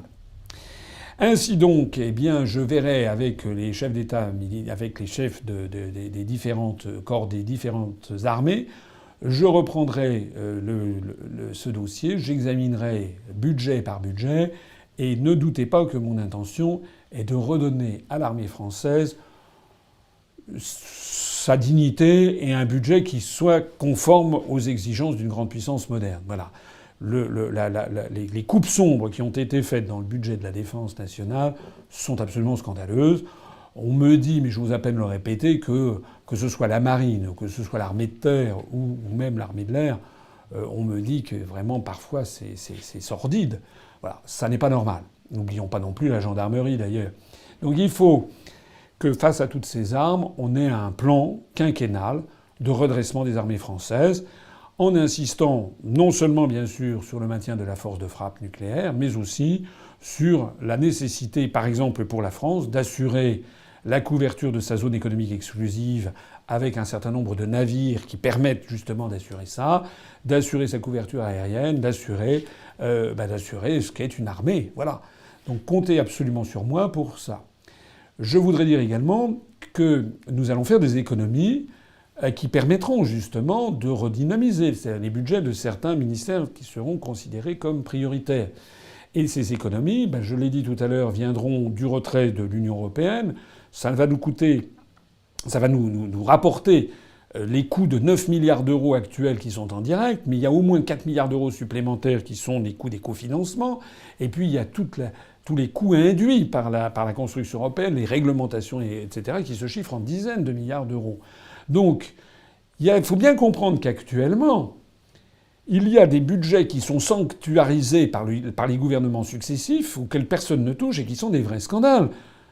Moi, plutôt que de taper encore sur les budgets sociaux, le budget du logement, le budget de la santé, le budget de l'intérieur et de l'armée et de la défense nationale et de l'éducation, moi je veux taper sur le budget qui est versé à l'Union européenne qui nous coûte des sommes phénoménales, monumentales. Je veux taper sur les frais de fonctionnement des régions, je veux taper sur les frais de fonctionnement des conseils départementaux, je veux donc taper sur d'autres sujets où là on va faire beaucoup d'économies. Je ne suis pas quelqu'un d'irresponsable, parce que c'est trop facile de dire je vais augmenter les budgets de tous les ministères. C'est pas du tout mon cas. Il y aura des ministères où on maintiendra certainement une politique de rigueur, mais il y en a d'autres vers lesquels il faudra absolument redonner le minimum vital. J'ajoute aussi que nous nous retirerons des guerres illégales que nous menons actuellement. Voilà, il n'y a aucune raison pour que la France continue à être présente ou à participer à des guerres qui sont contraires à l'intérêt même de notre nation. Je pense par exemple à toutes nos interventions au Moyen-Orient, en Syrie ou en Ukraine. Donc là aussi, nous ferons des économies sur ces questions. Et je pense qu'au total, on va redresser notre pays. Puis il y a aussi, bien entendu, une source de financement très importante qui arrivera. Ça sera la remise en cause du service de la dette, où il faudra bien prendre langue avec les créanciers et puis envisager, je l'ai dit, on aura un grand débat national, mais envisager au minimum un rééchelonnement de certaines dettes françaises, au minimum. Et puis aussi, nous aurons une croissance retrouvée. Parce que une des clés fondamentales pour progressivement se désendetter et dégager les marges de manœuvre budgétaires, c'est de retrouver de la croissance. Retrouver de la croissance, c'est ça qui fait rentrer des recettes dans le budget de l'État. N'oublions pas. Et également un petit peu d'inflation. Actuellement, nous n'avons pas assez d'inflation. Le fait, par exemple, que la France n'ait connu que 0,1% de taux d'inflation en 2016, contre 1,6% prévu, ce sont des données macroéconomiques qui échappent peut-être à la compréhension du grand nombre, mais je signale quand même, c'est très important, qu'au lieu d'avoir 1,6% de taux de croissance, on a eu 0,1%. Ça veut dire qu'on a un manque à gagner dans les recettes de l'État de 4 milliards d'euros. 4 milliards d'euros. Donc un petit peu d'inflation, pas beaucoup, mais un petit peu d'inflation, qui permettra d'ailleurs d'alléger petit à petit la dette, plus la croissance économique retrouvée, plus le dynamisme de toute une population retrouvée, je peux vous assurer qu'on retrouvera des marges de manœuvre budgétaires, parmi lesquelles figureront en premier lieu notamment le ministère de la Défense nationale, mais pas que, comme on dit maintenant. Pas que. Il y en aura également quelques autres. Question suivante de Maxime Lefebvre. Bonjour Monsieur Asselineau. Le bruit court que le chiffre du nombre d'adhérents de l'UPR ne serait pas exact et ne tiendrait pas compte des démissions. La base de données est-elle mise à jour régulièrement ? Oui, je sais qu'il y a des gens qui s'ingénient, il faut bien trouver quelque chose à dire à l'UPR. Alors je répète, je l'ai déjà dit 50 fois, que figurent dans notre base de données tous les gens qui sont à jour de cotisation, enfin tous les adhérents, et les gens à jour de cotisation, y compris ceux qui ne sont pas à jour, jusqu'à 2 ans après, comme le font tous les autres partis politiques. Mais je signale que nous retirons évidemment de la base tous les gens qui démissionnent. Malheureusement, les décès, ça arrive également quelquefois. Encore faut-il qu'on soit averti, mais dès qu'on est averti d'un décès, bien entendu, on le retire. Et puis aussi, des gens qui, après 2 ans, n'ont pas payé leur cotisation, que l'on retire. Voilà. Alors évidemment, ça paraît surprenant qu'on ait un nombre qui soit conforme à ça. Il y a 2 choses que je voudrais ajouter. La première, c'est que j'ai déjà demandé, et je refais ma demande, J'ai déjà demandé que l'on ait une autorité indépendante qui aille mettre son nez dans les comptes des partis politiques et qui dise à chaque Français voilà le nombre exact des adhérents. D'ailleurs, pour être très précis, enfin on n'en finirait pas, il faudrait avoir le nombre des adhérents à jour de cotisation, le nombre des adhérents statutaires, c'est-à-dire des gens qui ne sont pas à jour de cotisation mais qui restent statutairement encore adhérents, etc. etc. Moi je ne suis pas contre, mais à condition que tout le monde le fasse. Bon. J'ajoute au passage d'ailleurs que nous avons parmi nos adhérents des cas particuliers. Quelqu'un, par exemple, qui nous a versé un jour 7 500 €, ça représente, excusez-moi de le souligner, 250 ans, 2 siècles et demi d'adhésion à 30 €. Donc si cette personne, au bout de 3 ans, n'a pas versé sa cotisation, est-ce qu'on va l'exclure ? Ça serait quand même particulièrement malvenu. Qu'est-ce qu'on fait également face à quelqu'un qui nous dit « Voilà, je suis au chômage, je n'ai pas les moyens de vous verser, là je suis en retard, mais je n'ai pas les moyens de vous verser ma cotisation. Est-ce que vous pouvez m'accorder 6 mois ?» Qu'est-ce qu'on va faire ? On va être obligé, bien entendu, parce que c'est comme ça que ça se passe. Il y a une autre façon de voir les choses. J'invite toutes les personnes que ça intéresse à aller regarder les comptes de la CNCCFP, la Commission nationale des comptes de campagne, et de prendre le nombre de l'argent versé, alors ça c'est validé par la CNCCFP, en euros, et de les diviser par le montant moyen du nombre de l'adhésion. Bon, à l'UPR, on peut adhérer à 10 €, à 30 € et puis au-delà. La moyenne chez nous, elle est à peu près aux alentours de 25 €. Parce qu'il y a on a beaucoup d'étudiants, beaucoup de chômeurs qui payent 10 €. Bon, on a aussi des gens qui payent beaucoup à 30 €, puis on a des gens qui payent plus. Mais évidemment, plus c'est... Voilà, ils sont de moins en moins nombreux. Voilà. Si vous divisez le nombre moyen par 25-27 €, vous verrez qu'on est dans les clous, on est à peu près ce que nous disons. Maintenant, vous appliquez cette règle-là, vous verrez en fonction de la cotisation moyenne annoncée par les autres partis politiques, vous allez voir qu'il y a quand même un certain nombre de surprises. Voilà. Question de Chaumet Sébastien. Bonsoir Président. Avez-vous une oreillette lors de vos directs Facebook ? Je comprends pas. Je n'ai pas d'oreiller. Vous pouvez voir. Je n'ai pas d'oreille. Je n'ai pas non plus de prompteur. Donc je ne lis pas un texte pré-mâché. Et je me permets aussi de souligner, parce que c'est important, c'est vrai, que je ne connais pas les questions avant qu'elles me soient posées. Voilà. D'ailleurs, s'il y a des auditeurs, un ou deux internautes, que ça intéresse de temps en temps de venir assister à ces entretiens en direct, ils n'ont qu'à nous écrire contact@upr.fr. Et puis, on ne peut pas les recevoir en trop grand nombre parce qu'on a un petit studio, mais on peut recevoir 2-3 personnes. Et puis, ils verront que d'abord, c'est dans une excellente ambiance.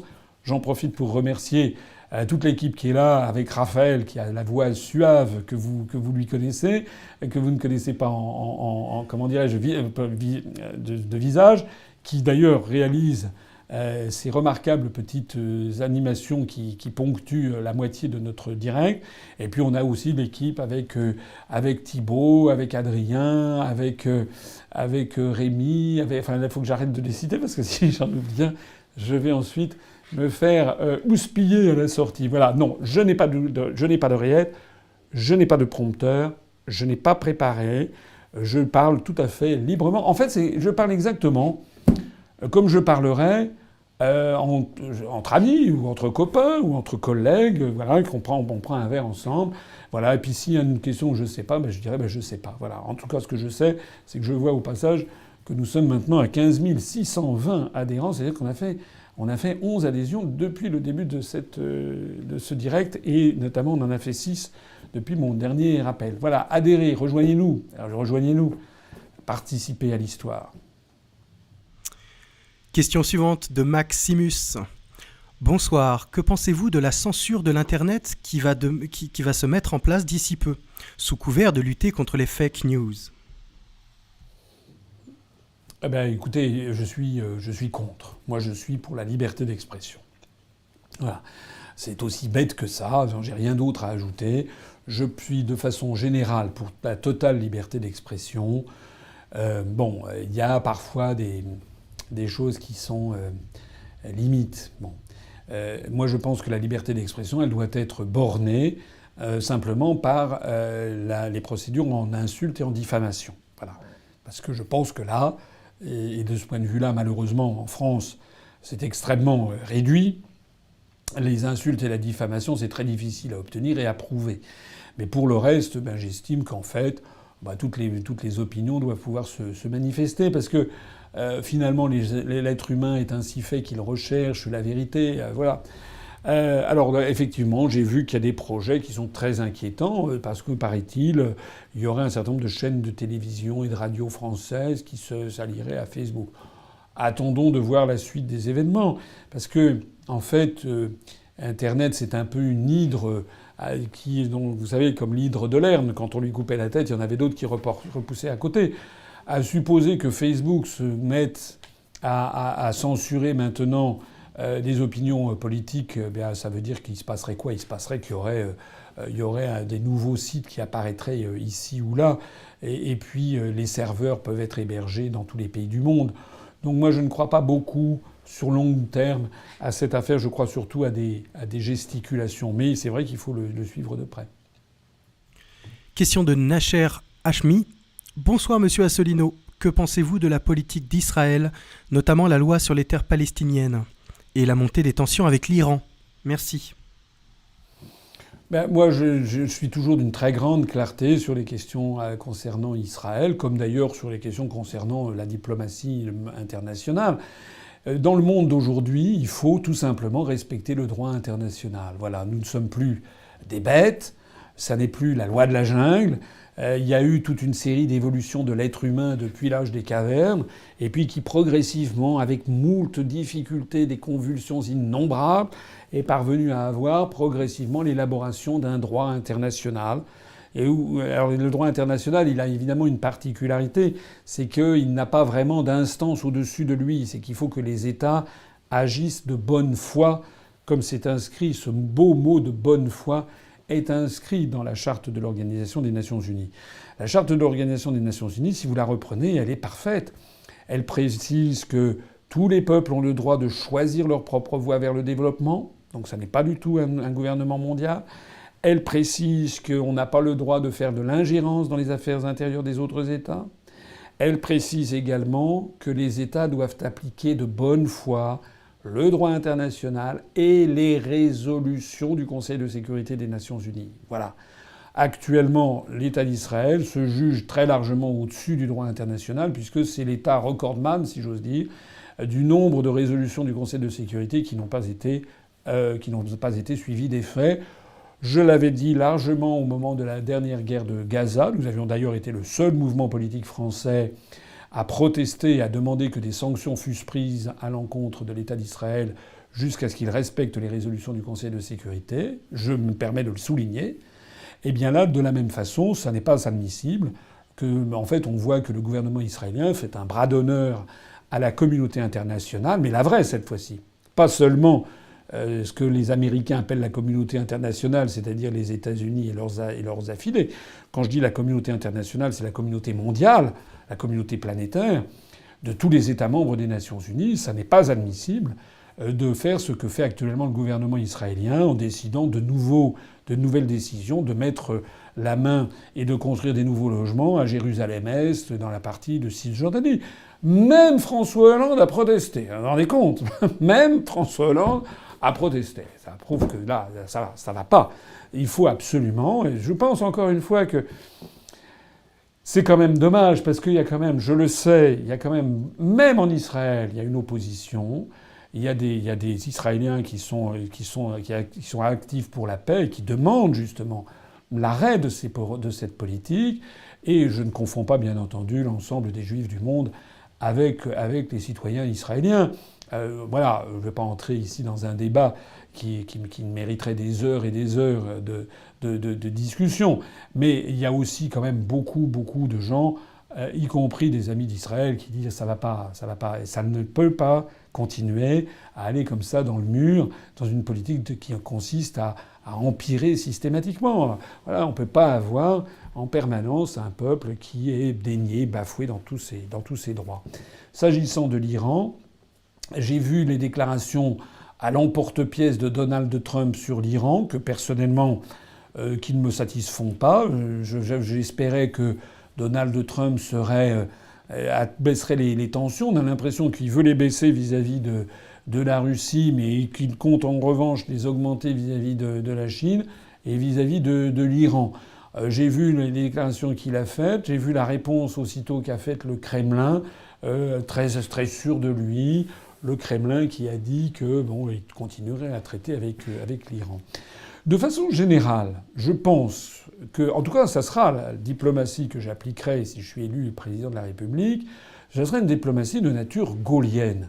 C'est-à-dire que le principe même de la diplomatie, des relations internationales, consiste à avoir des conversations, des relations avec tous les États du monde, y compris ceux dont on ne partage pas les valeurs ou certaines opinions. Donc moi je trouve que il faut... Parce que souvent, les conflits, il suffit de voir entre les êtres humains, souvent les conflits naissent parce que chacun se monte le bourrichon dans son coin. Et voilà. Et puis quand on fait se rencontrer des gens et puis on se met autour d'une table, bon alors qu'est-ce qui va pas ? Souvent on s'aperçoit qu'il y avait 80% qui en fait étaient des problèmes psychologiques, d'exagération, et puis il y avait en fait 20% de problèmes à régler. Moi, en tout cas, si je suis élu président de la République, je n'aurai pas de tabou et je nouerai des relations diplomatiques, bien entendu, avec le monde entier, ce qui est d'ailleurs à peu près le cas. Mais par exemple, je nouerai des relations diplomatiques avec la Corée du Nord, puisque il y a plusieurs pays de l'Union européenne qui ont des relations diplomatiques avec la Corée du Nord. Je ne vois pas pourquoi on n'en aurait pas avec la Corée du Nord. C'est pas que le régime de Pyongyang soit un régime que j'apprécie spécialement, mais je pense qu'il faut avoir des relations diplomatiques avec tous les pays du monde normales, et notamment des relations diplomatiques normales avec l'Iran. Il n'y a aucune raison pour ne pas avoir de relations diplomatiques normales avec l'Iran, comme d'ailleurs avec la Syrie, bien entendu. Le fait que la France ait rompu ses relations diplomatiques avec la Syrie est un véritable scandale. C'est une atteinte à 500 ans d'histoire. Il va falloir recoller les pots cassés. Mais ça, c'est une autre histoire. Il faudra vraiment que ce soit quelqu'un qui ait l'érudition nécessaire, la connaissance de l'histoire, l'empathie aussi. Et puis, si on peut me le permettre, l'affection pour le Moyen-Orient qui puisse faire ça. Parce qu'actuellement, la France, malheureusement, est très mal partie dans cette région du monde. Une remarque de Alexandre Akirakuma qui dit... Le seul point faible de l'UPR, le dossier écologique. C'est vrai. Voilà. Mais ne vous inquiétez pas, c'est un élément très important que nous allons présenter, que je vais présenter, on est en train de beaucoup travailler dessus, que je vais présenter dans le cours du mois de mars. Mais c'est vrai, objectivement, c'est vrai. Alors le petit bémol, parce que j'ai fait quand même un petit bémol, je l'ai déjà dit, il s'agit de l'élection présidentielle. Et le programme actuellement présenté, celui que j'avais présenté en 2011, axe ça sur l'essentiel, c'est-à-dire la sortie de l'Union européenne, de l'euro et de l'OTAN. Voilà. Mais je comprends bien, je ne suis pas sourd et aveugle, je comprends bien qu'il y a une attente des électeurs pour savoir au-delà qu'est-ce que l'on peut faire. Donc c'est vrai, il y aura un élément très détaillé sur les questions environnementales et écologiques. J'en profite tout de suite pour dire un élément tout à fait fondamental, il me semble que je l'avais d'ailleurs déjà dit, mais je le redis, c'est que je suis comme tout le monde très préoccupé par les questions d'environnement et d'écologie. Il me semble que je l'ai dit l'autre fois, ou je ne sais plus à qui j'en parlais, lors de la dernière course autour du monde, là, avec des catamarans, où d'ailleurs un Français s'est illustré merveilleusement, il paraît, m'a-t-on dit, qu'il y a 5 ou 6 ou 7 compétiteurs qui, avec leurs catamarans, ont heurté en plein océan Pacifique, au milieu du Pacifique, ont heurté des conteneurs tombés de super cargos qui... Voilà. En fait, la planète Terre est en train de devenir une poubelle. Tout le monde a entendu parler de ce 6e continent, d'espèces de trucs en plastique là, qui tournent aux alentours du nord-est du Pacifique. Voilà. C'est pas tolérable. Ça n'est pas tolérable. C'est dangereux pour la santé humaine. C'est terrifiant pour la planète qu'on va laisser à nos descendants. Donc ça, je crois que de plus en plus de gens ont commencé à prendre conscience de ça. Et ça transcende tous les clivages. Mais moi, ce que je dis, c'est que on ne peut pas être un écologiste conséquent, c'est-à-dire qui réfléchit en profondeur à ça, et approuver par ailleurs la libre circulation des mouvements de capitaux et la mondialisation ultralibérale qui a pour effet que la France, les pays d'Europe, les États-Unis font fabriquer leurs vêtements, leurs chaussures, leurs jouets, leurs meubles, leurs produits blancs, leurs produits bruns, leurs produits informatiques, etc. Tout ça à 15 000 kilomètres. Voilà. C'est-à-dire qu'en fait, on a des productions de gaz à effet de serre, on a des productions qui se situent à l'autre bout du monde dans des conditions sociales et environnementales épouvantables. Voilà. Donc, nécessairement, la protection de l'environnement passe par une relocalisation d'un certain nombre de productions. C'est évident. Et ça va d'ailleurs de pair avec avec les nécessaires économies d'énergie qu'il faudra faire, parce que ça aussi, la planète Terre, malheureusement, elle n'est pas extensible à l'infini, elle n'a pas des ressources énergétiques à l'infini. Donc il va falloir aussi revenir à des productions locales. Je ne dis pas se refermer sur le monde, mais je dis qu'il y a quand même des exagérations énormes qui ont été faites sous l'influence américaine, sous l'influence de l'OCDE, et qu'il faudra nécessairement revenir à des choses tout simplement de bon sens et beaucoup plus précautionneuses de la santé humaine et de l'avenir de nos descendants. Ainsi, moi j'insiste là-dessus, parce que parfois, il y a des gens qui disent « Vous voulez sortir de l'Union européenne, mais dans quel monde va-t-on basculer ? C'est très inquiétant, etc. » Moi j'ai des enfants, moi j'ai une dame qui me disait ça il n'y a pas très longtemps. Mais j'ai dit « Mais justement, moi aussi j'ai des enfants. J'espère que j'aurai des petits-enfants et puis des arrière-petits-enfants. Et c'est justement pour nos enfants qu'il faut faire ça, madame, lui disais-je. Parce que c'est justement la planète qu'on est en train de leur laisser, c'est une planète qui est complètement dévastée par une idéologie économique qui est en train de nous mener au désastre. Donc il faut revenir à quelque chose de beaucoup plus raisonnable. Ça passe d'ailleurs aussi par une amélioration des pratiques culturelles, revenir à des pratiques culturelles plus ancestrales si nécessaire, cesser de foncer vers l'agro-business, revaloriser le beau métier, le beau nom de paysan, qui est un nom... On est passé des paysans dans les années 50 aux agriculteurs, c'était agriculture modernisée, puis maintenant on est en train de passer de l'agriculture de plus en plus productiviste à cause du traité sur le fonctionnement de l'Union européenne, à l'agro-business. Bon, et puis après des agro-businessmen. Là, je suis pas d'accord. Voilà. Tout ceci, et ça fera partie d'un paquet conséquent, et c'est la raison pour laquelle un écologiste conséquent doit justement vouloir sortir de l'Union européenne. C'est absolument indispensable. Question de Cécilia Allman. Bonsoir, je vous écoute pour la première fois. Je suis auto-entrepreneur. Est-ce que vous comptez faire quelque chose pour nous ? Oui, la réponse est oui. Là aussi, on voudrait que ça me fait penser à ce qu'avait dit un jour devant moi le président de la République populaire de Chine, Jiang Zemin, à Jacques Chirac, qui réclamait, j'ai participé à un entretien au plus haut niveau à la cité interdite des dirigeants à Pékin, à Zhongnanhai, et Jacques Chirac, président de la République, demandait au président chinois d'acheter plus d'Airbus que ce qui avait été prévu par les négociateurs avant le voyage. Et le président chinois était parti à un moment d'un éclat de rire et avait dit « Vous aimez beaucoup les avions, monsieur le président de la République ?» Il avait dit « On ne peut pas, comme on dit chez nous en Chine, on ne peut pas finir un repas en une seule bouchée. » J'aurais un petit peu la même chose à dire. Vous n'allez pas me... Je ne vais pas vous dire tout de suite. Il faut quand même, au cours des semaines qui viennent, gérer un petit peu le suspense, qui est de temps en temps des idées que je lance et des programmes que j'annonce qui vont susciter l'intérêt. Je le dis d'ailleurs d'autant plus qu'il y a un certain nombre de candidats dont le degré d'imagination est voisin de zéro, c'est le désert du Kalahari, et comme ils n'ont aucune imagination, ils viennent se fournir en pièces détachées dans le programme que j'avais annoncé. Voilà. Alors j'ai pas spécialement le goût d'être systématiquement plagié pour le plus grand profit de candidats qui, par ailleurs, ne proposent pas de sortir de l'Union européenne, ni de l'euro, ni de l'OTAN, et sont promus par les grands médias du pays.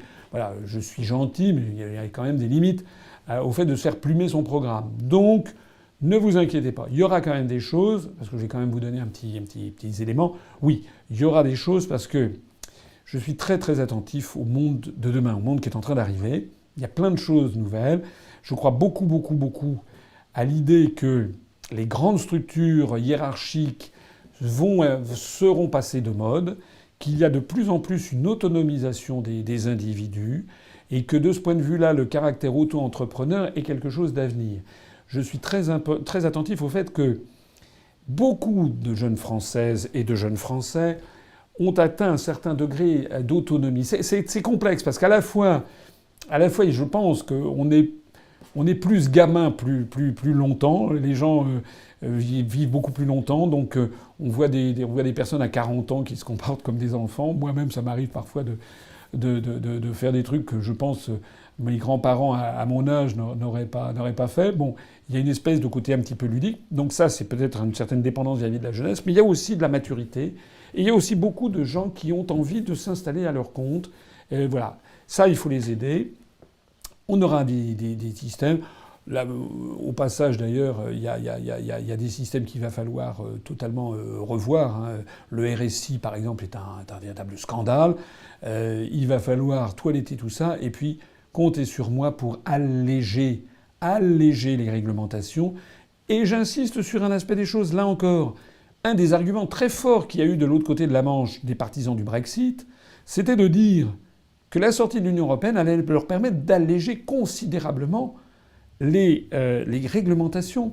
Parce que y a énormément de réglementations en France qui viennent de l'Union européenne et en fait qui sont vraiment nécessaires pour les entreprises qui exportent. Mais en France, en ce moment, d'ailleurs, notre commerce extérieur est en plein effondrement. Je crois qu'il n'y a plus qu'environ 180 000 entreprises qui exportent. Il y a donc l'écrasante majorité des entreprises ou des auto-entrepreneurs ou des TPE ou des artisans, en fait, travaillent en France. C'est presque un pléonasme. Et le font dans un rayon de 5, 10, 15, 20 ou 30 km ou 50 km. Pourquoi appliquer à toutes ces TPE, à tous ces TPE, ces auto-entrepreneurs, des réglementations draconiennes, extraordinairement corsetées qui viennent de l'Union européenne, comme si c'était déjà des espèces de très grandes entreprises qui allaient exporter. Voilà. Autant je suis en faveur d'augmenter l'impôt sur les sociétés, sur les grands groupes internationaux, de lutter contre l'évasion fiscale des grands groupes internationaux qui profitent des systèmes style LuxLeaks, parce que là, c'est pas normal, autant je suis en faveur d'alléger les charges de ceux qui se lancent dans l'aventure, parce qu'il faut quand même être un petit peu aventureux dans la vie. Et moi, j'ai bien lancé une PME, l'UPR, mais je peux vous dire que à l'époque, pas beaucoup de gens, quand j'ai créé l'UPR, donnaient chance à ce mouvement politique. Et aucune banque ne m'aurait prêté d'argent. Voilà. Et bien maintenant, on se développe très très bien et on s'est développé sans se demander pas un sou, pas un fifrelin à la moindre banque. Et je compte que ça reste comme ça. Question de Félix Buatier. Bonsoir Monsieur Asselineau. Je vous suis depuis un moment déjà et je vous trouve très pertinent. Comment pourrais-je vous aider ? Concernant le référendum d'initiative populaire, pourrait-il révocatoire ? Si oui, pour quels élus ? Ou encore constituant ? Alors merci pour ces propos. La première chose, je ne sais pas si vous êtes adhérent. Donc la toute première chose, c'est d'adhérer. Je vois d'ailleurs que le compteur des adhésions marche bien. Je vois que notre dernier adhérent est des Pyrénées-Atlantiques. Je le salue et on est à 15 627. On était à 15 609 au début de cette émission. Ça veut donc dire que nous avons donc 18 adhésions depuis le début. C'est très bien. Bravo et merci à tous ceux qui nous rejoignent. Donc première réponse que je fais à mon interlocuteur, adhérer. Voilà. Ça serait un peu... c'est un peu relou, comme certains diraient aujourd'hui. J'insiste, mais c'est tellement important. Vous êtes notre seule source de financement. Je viens de le dire. L'UPR a 0 € d'endettement. 0 €. Et pour l'élection présidentielle et les élections législatives, nous resterons à 0 € d'endettement. Parce que moi, je ne veux dépendre que du peuple français. Parce que mon seul patron, c'est le peuple français. C'est pas une banque. Hein. Les autres partis politiques, ceux qui se mettent dans la main des banques, M. Mélenchon qui emprunte 8 millions d'euros auprès des banques, il va bien falloir qu'il traite avec la banque. Le parti socialiste qui emprunte des quantités d'argent. Les Républicains qui ont, d'après ce que je crois savoir, 55 millions d'euros de dette. Et donc, qui a une situation bilancielle nette négative de moins 35 millions d'euros. Ils sont tenus dans la main des banques. Madame Le Pen qui est allée chercher des chèques aux Émirats Arabes Unis ou en Russie ou je ne sais pas où, et qui maintenant, si j'ai bien compris, essaye de récupérer auprès de son père qu'elle a chassé comme un malpropre, elle essaye de lui récupérer de l'argent. Enfin bon, bref. Moi, c'est pas comme ça qu'on fonctionne. Nous, on est des gens simples, en fait. Hein. Nous, on se dit, il faut tout simplement que les Français nous donnent de l'argent, parce qu'on est là pour les représenter. Je l'ai dit et je le répète. Moi, ce que je mettrais dans mon programme, parce qu'il n'y a pas encore tout dans le programme, c'est notamment une réforme sur les partis politiques. Moi, je vais proposer aux Français que les partis politiques ne puissent plus désormais être financés que de deux façons, par l'État en fonction des résultats obtenus aux élections législatives antérieures. À ce titre-là, nous avons zéro, puisqu'en 2012, on a été trop petits. Et deuxièmement, par les Français, sous forme d'adhésion, de cotisation annuelle. Je prie ici tous les adhérents, n'oubliez pas vos cotisations annuelles. Hein, et également par les dons. Voilà. Mais moi, je veux que ce soit interdit qu'un parti politique puisse se faire financer par des prêts bancaires. Voilà. Ben, je pense que c'est extrêmement sain comme situation. Alors, c'est la première chose que je voulais dire à mon interlocuteur. Si vous n'êtes pas adhérent, adhérez. Si vous êtes adhérent, faites un don. Vous pouvez d'ailleurs, au passage, faire maintenant des prélèvements mensuels automatiques. Ça marche bien, ça a bien commencé. Donc on a maintenant de plus en plus de nos adhérents, de nos donateurs qui font un système de prélèvement automatique mensuel de 10 € par mois. 10 € par mois, c'est quand même pas une très grosse somme pour la plupart des gens. Il y a des gens pour qui c'est une grosse somme, et pour la plupart des gens, c'est même pas le prix d'un repas au McDonald's. C'est meilleur pour la santé de donner 10 € à l'UPR. Ben, au total, ça fait 120 € dans l'année. Alors, ce que vous pouvez faire aussi, ce que font d'ailleurs beaucoup de nos adhérents et sympathisants, c'est de relayer, de parler autour de vous, de par le bouche à oreille, de faire passer les entretiens d'actualité, les directs qui sont enregistrés, les conférences non seulement celles que j'ai faites, mais les conférences de Vincent Brousseau, les conférences de Charles-Henri Gallois, de faire passer également les analyses qui sont sur notre site, qui ne sont pas uniquement de mes analyses d'ailleurs. Nous avons des analyses qui sont faites par de plus en plus de personnes. Faites circuler, donnez le nom de upr.fr, faites lire la charte fondatrice, montrez tel ou tel aspect de notre programme. Et si les gens n'ont pas le temps, faites-leur découvrir certaines de nos petites vidéos, 1 minute pour comprendre, que nous avons sur notre site ou sur notre page Facebook. Voilà, ça c'est très très important. Je m'adresse ici, il y a plus de 3000 personnes qui me suivent. Eh bien, c'est très important parce que c'est exponentiel. Hein.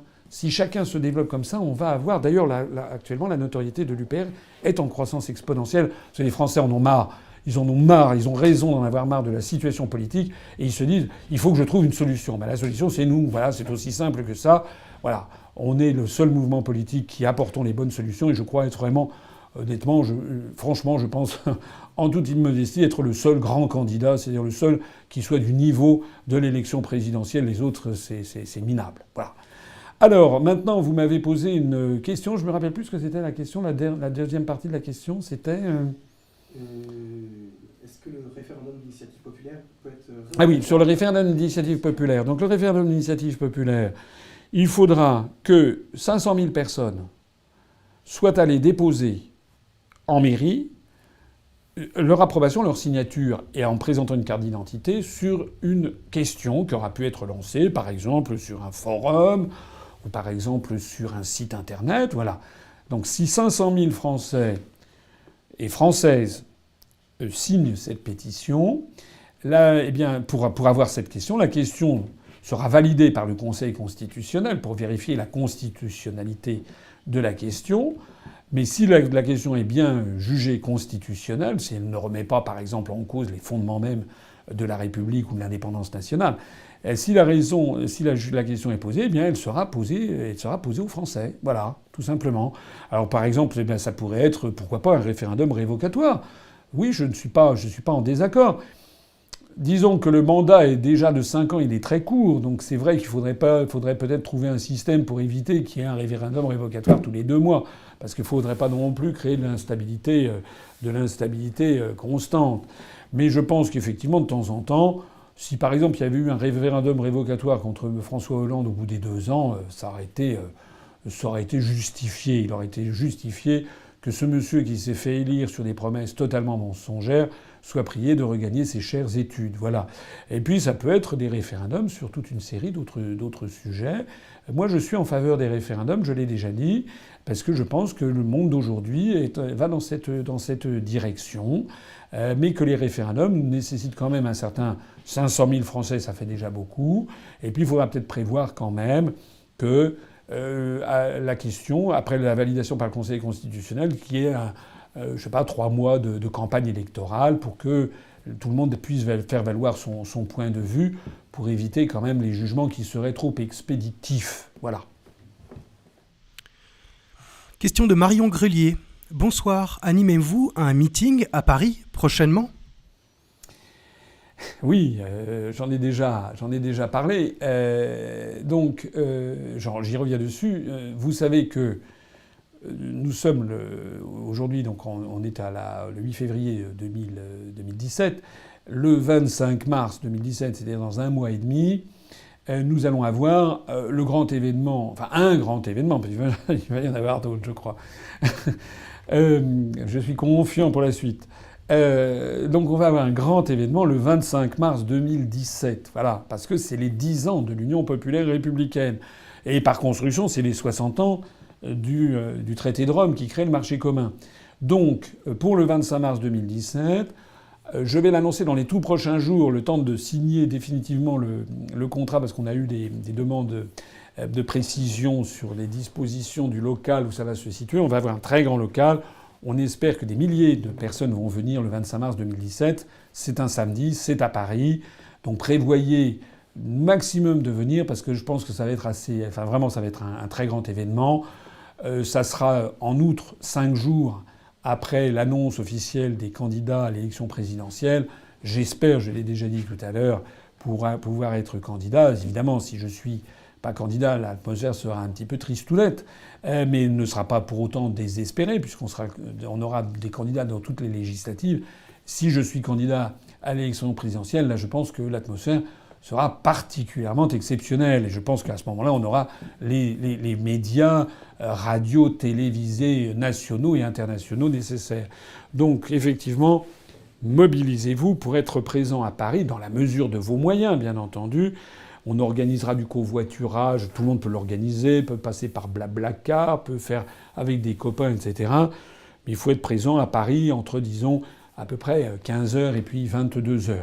À ce propos, d'ailleurs, j'avais lancé un appel, et j'y reviens, à ce qu'on ait des témoignages vidéo, qui nous soient envoyés par tout le monde.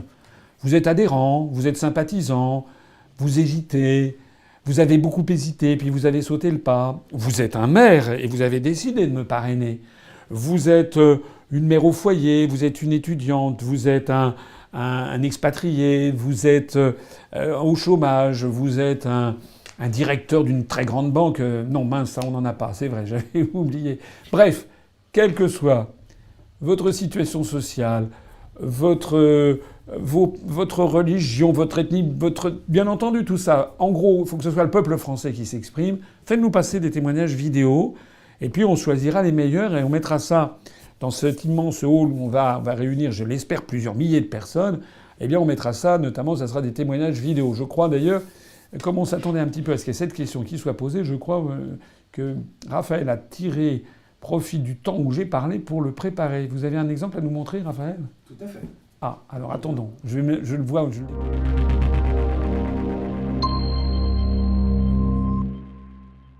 J'ai adhéré à l'UPR car je ne me sentais plus en adéquation avec les partis politiques que je soutenais jusqu'à présent. J'ai donc adhéré à l'UPR. La France revienne aux Français. La France a besoin de retrouver sa propre souveraineté. Elle a besoin de retrouver sa place dans le monde, qu'elle retrouve sa vraie grandeur. 2017 va être une très grande année pour l'Union populaire républicaine. C'est notre première présence au présidentiel. J'espère que M. François Asselineau sera président. J'invite tout le monde à rejoindre l'UPR pour rétablir la démocratie et pour mettre fin, pour nous éviter tout simplement le TAFTA, pour en finir avec l'austérité, pour préserver nos services publics. Voilà. J'invite tout le monde à rejoindre l'UPR. Si par malheur il n'est pas président de la République en 2017, s'il n'est pas élu, eh ben c'est pas grave parce que ça sera toujours mon président.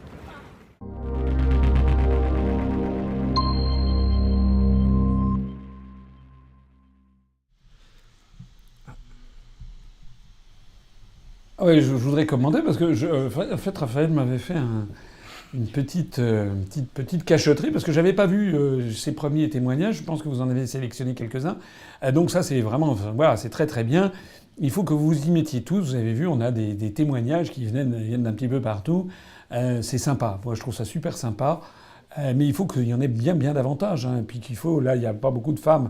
Il faut qu'il y ait plus de femmes, de public féminin. Et puis il faut qu'on ait des gens de tous les horizons. Il faut qu'on ait aussi des gens de l'outre-mer français, même des expatriés. Il faut que tout le monde s'y mette.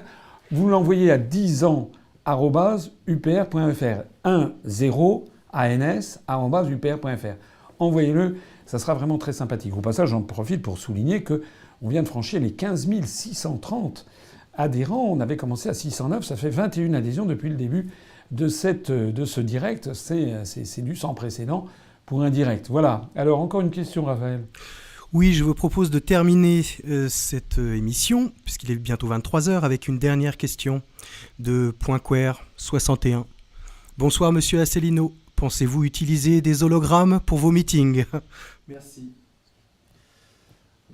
Non, moi je ferai pas ça. Non, moi je suis pas dans le virtuel, je suis pas dans le sketch, je suis pas dans le... voilà, j'aime bien les techniques modernes, bien entendu, mais je vais pas me dédoubler, etc. Il y a quelque chose de creux et de vide et de très virtuel dans l'hologramme. Il y a quelque chose de manipulatoire et de prestidigitation. En fait, je crois que les Français... C'est vraiment ce que je pense. Ils ont besoin d'avoir quelqu'un à la tête de l'État qui soit honnête, qui soit sincère, qui aime la France, quelqu'un qui soit juste, quelqu'un qui ait de la sûreté de jugement. Excusez-moi de le dire, mais depuis 10 ans, je me suis quand même vraiment pas beaucoup trompé, c'est le moins qu'on puisse dire. Quelqu'un qui ait de la sûreté du jugement, quelqu'un qui ait de la constance, quelqu'un qui ait du courage. Parce que si vous avez un chef d'État qui, dès qu'il voit un journaliste, ou je sais pas quoi, ou Claire Chazal, ou Jean-Jacques Bourdin, d'un seul coup, il est là, tétanisé, qu'est-ce que je dois dire, etc.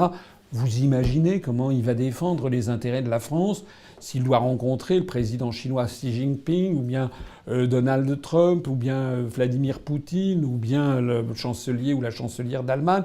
Non, il faut quelqu'un qui ait du courage, quelqu'un qui ait de l'expérience professionnelle. Moi, j'ai passé 4 années de ma vie dans les allées du pouvoir. Je l'ai dit et je le répète, j'ai accompagné François Mitterrand en Corée et au Kazakhstan. Notamment, il s'agissait de vendre le TGV Séoul-Pusan. J'ai accompagné... quand je dis accompagné, je ne portais pas les valises. J'avais préparé des dossiers en matière économique et commerciale et je participais aux entretiens où nous étions 5-6 personnes de part et d'autre. J'ai accompagné François Mitterrand à la Maison Bleue à Séoul, qui est la résidence du chef de l'État. J'ai accompagné Édouard Balladur en Arabie Saoudite. On avait été reçus par le roi, le gardien des 2 saintes mosquées à Riyad à 11h du soir. J'ai accompagné Jacques Chirac dans de nombreux déplacements. On a été reçus par l'empereur du Japon et puis par le Premier ministre japonais, etc.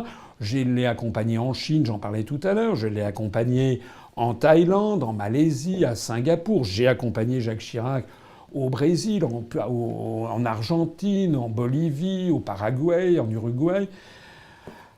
J'ai été reçu par Jean-Paul II au Vatican pour une canonisation à Saint-Pierre de Rome où je représentais le gouvernement français avec un ministre. J'ai déjeuné avec Nelson Mandela, etc. J'ai de l'expérience. Ça ne me fait pas peur de rencontrer des chefs d'État et de gouvernement. J'ai été dans 85 pays du monde. Donc ça, ce sont des choses dont les Français ont besoin. Ils ont besoin d'avoir quelqu'un qui soit à la tête de l'État et qui, excusez-moi, soit un petit peu comme un maire d'un petit village. En fait, c'est un peu la même chose.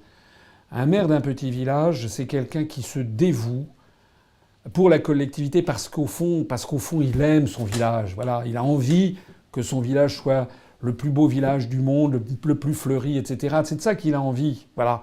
Eh ben moi, et c'est pas des questions financières qu'il a, il parle avec son cœur, voilà. Et il essaye de mettre toute son intelligence au service de ses concitoyens de la commune. Eh ben moi, c'est la même chose. Voilà, moi, c'est pas pour l'argent que je fais ça, loin de là, c'est le moins que l'on puisse dire. Je fais pas ça pour l'argent, je fais pas ça pour être, par vanité personnelle. Je ne fais pas ça pour faire des jeux vidéo, pour faire des hologrammes ou des trucs comme ça. Je fais ça parce que j'aime mon pays. j'ai de l'affection pour mes concitoyens. Je suis triste de voir comment mon pays s'est effondré et je veux que tous ensemble on le redresse. Et je crois que c'est vraiment de ça que les Français ont besoin. Ils ont besoin de quelqu'un qui soit solide et vrai. Voilà. Vive la République et vive la France. Retrouvez nos analyses, nos propositions, adhérez ou faites un don sur upr.fr. Retrouvez-nous aussi sur Facebook pour partager des idées et participer au direct. Twitter pour suivre les réactions de François Asselineau au jour le jour. YouTube pour ne rater aucune de nos vidéos. Pour nous aider à rétablir la démocratie, poussez-nous, abonnez-vous, partagez.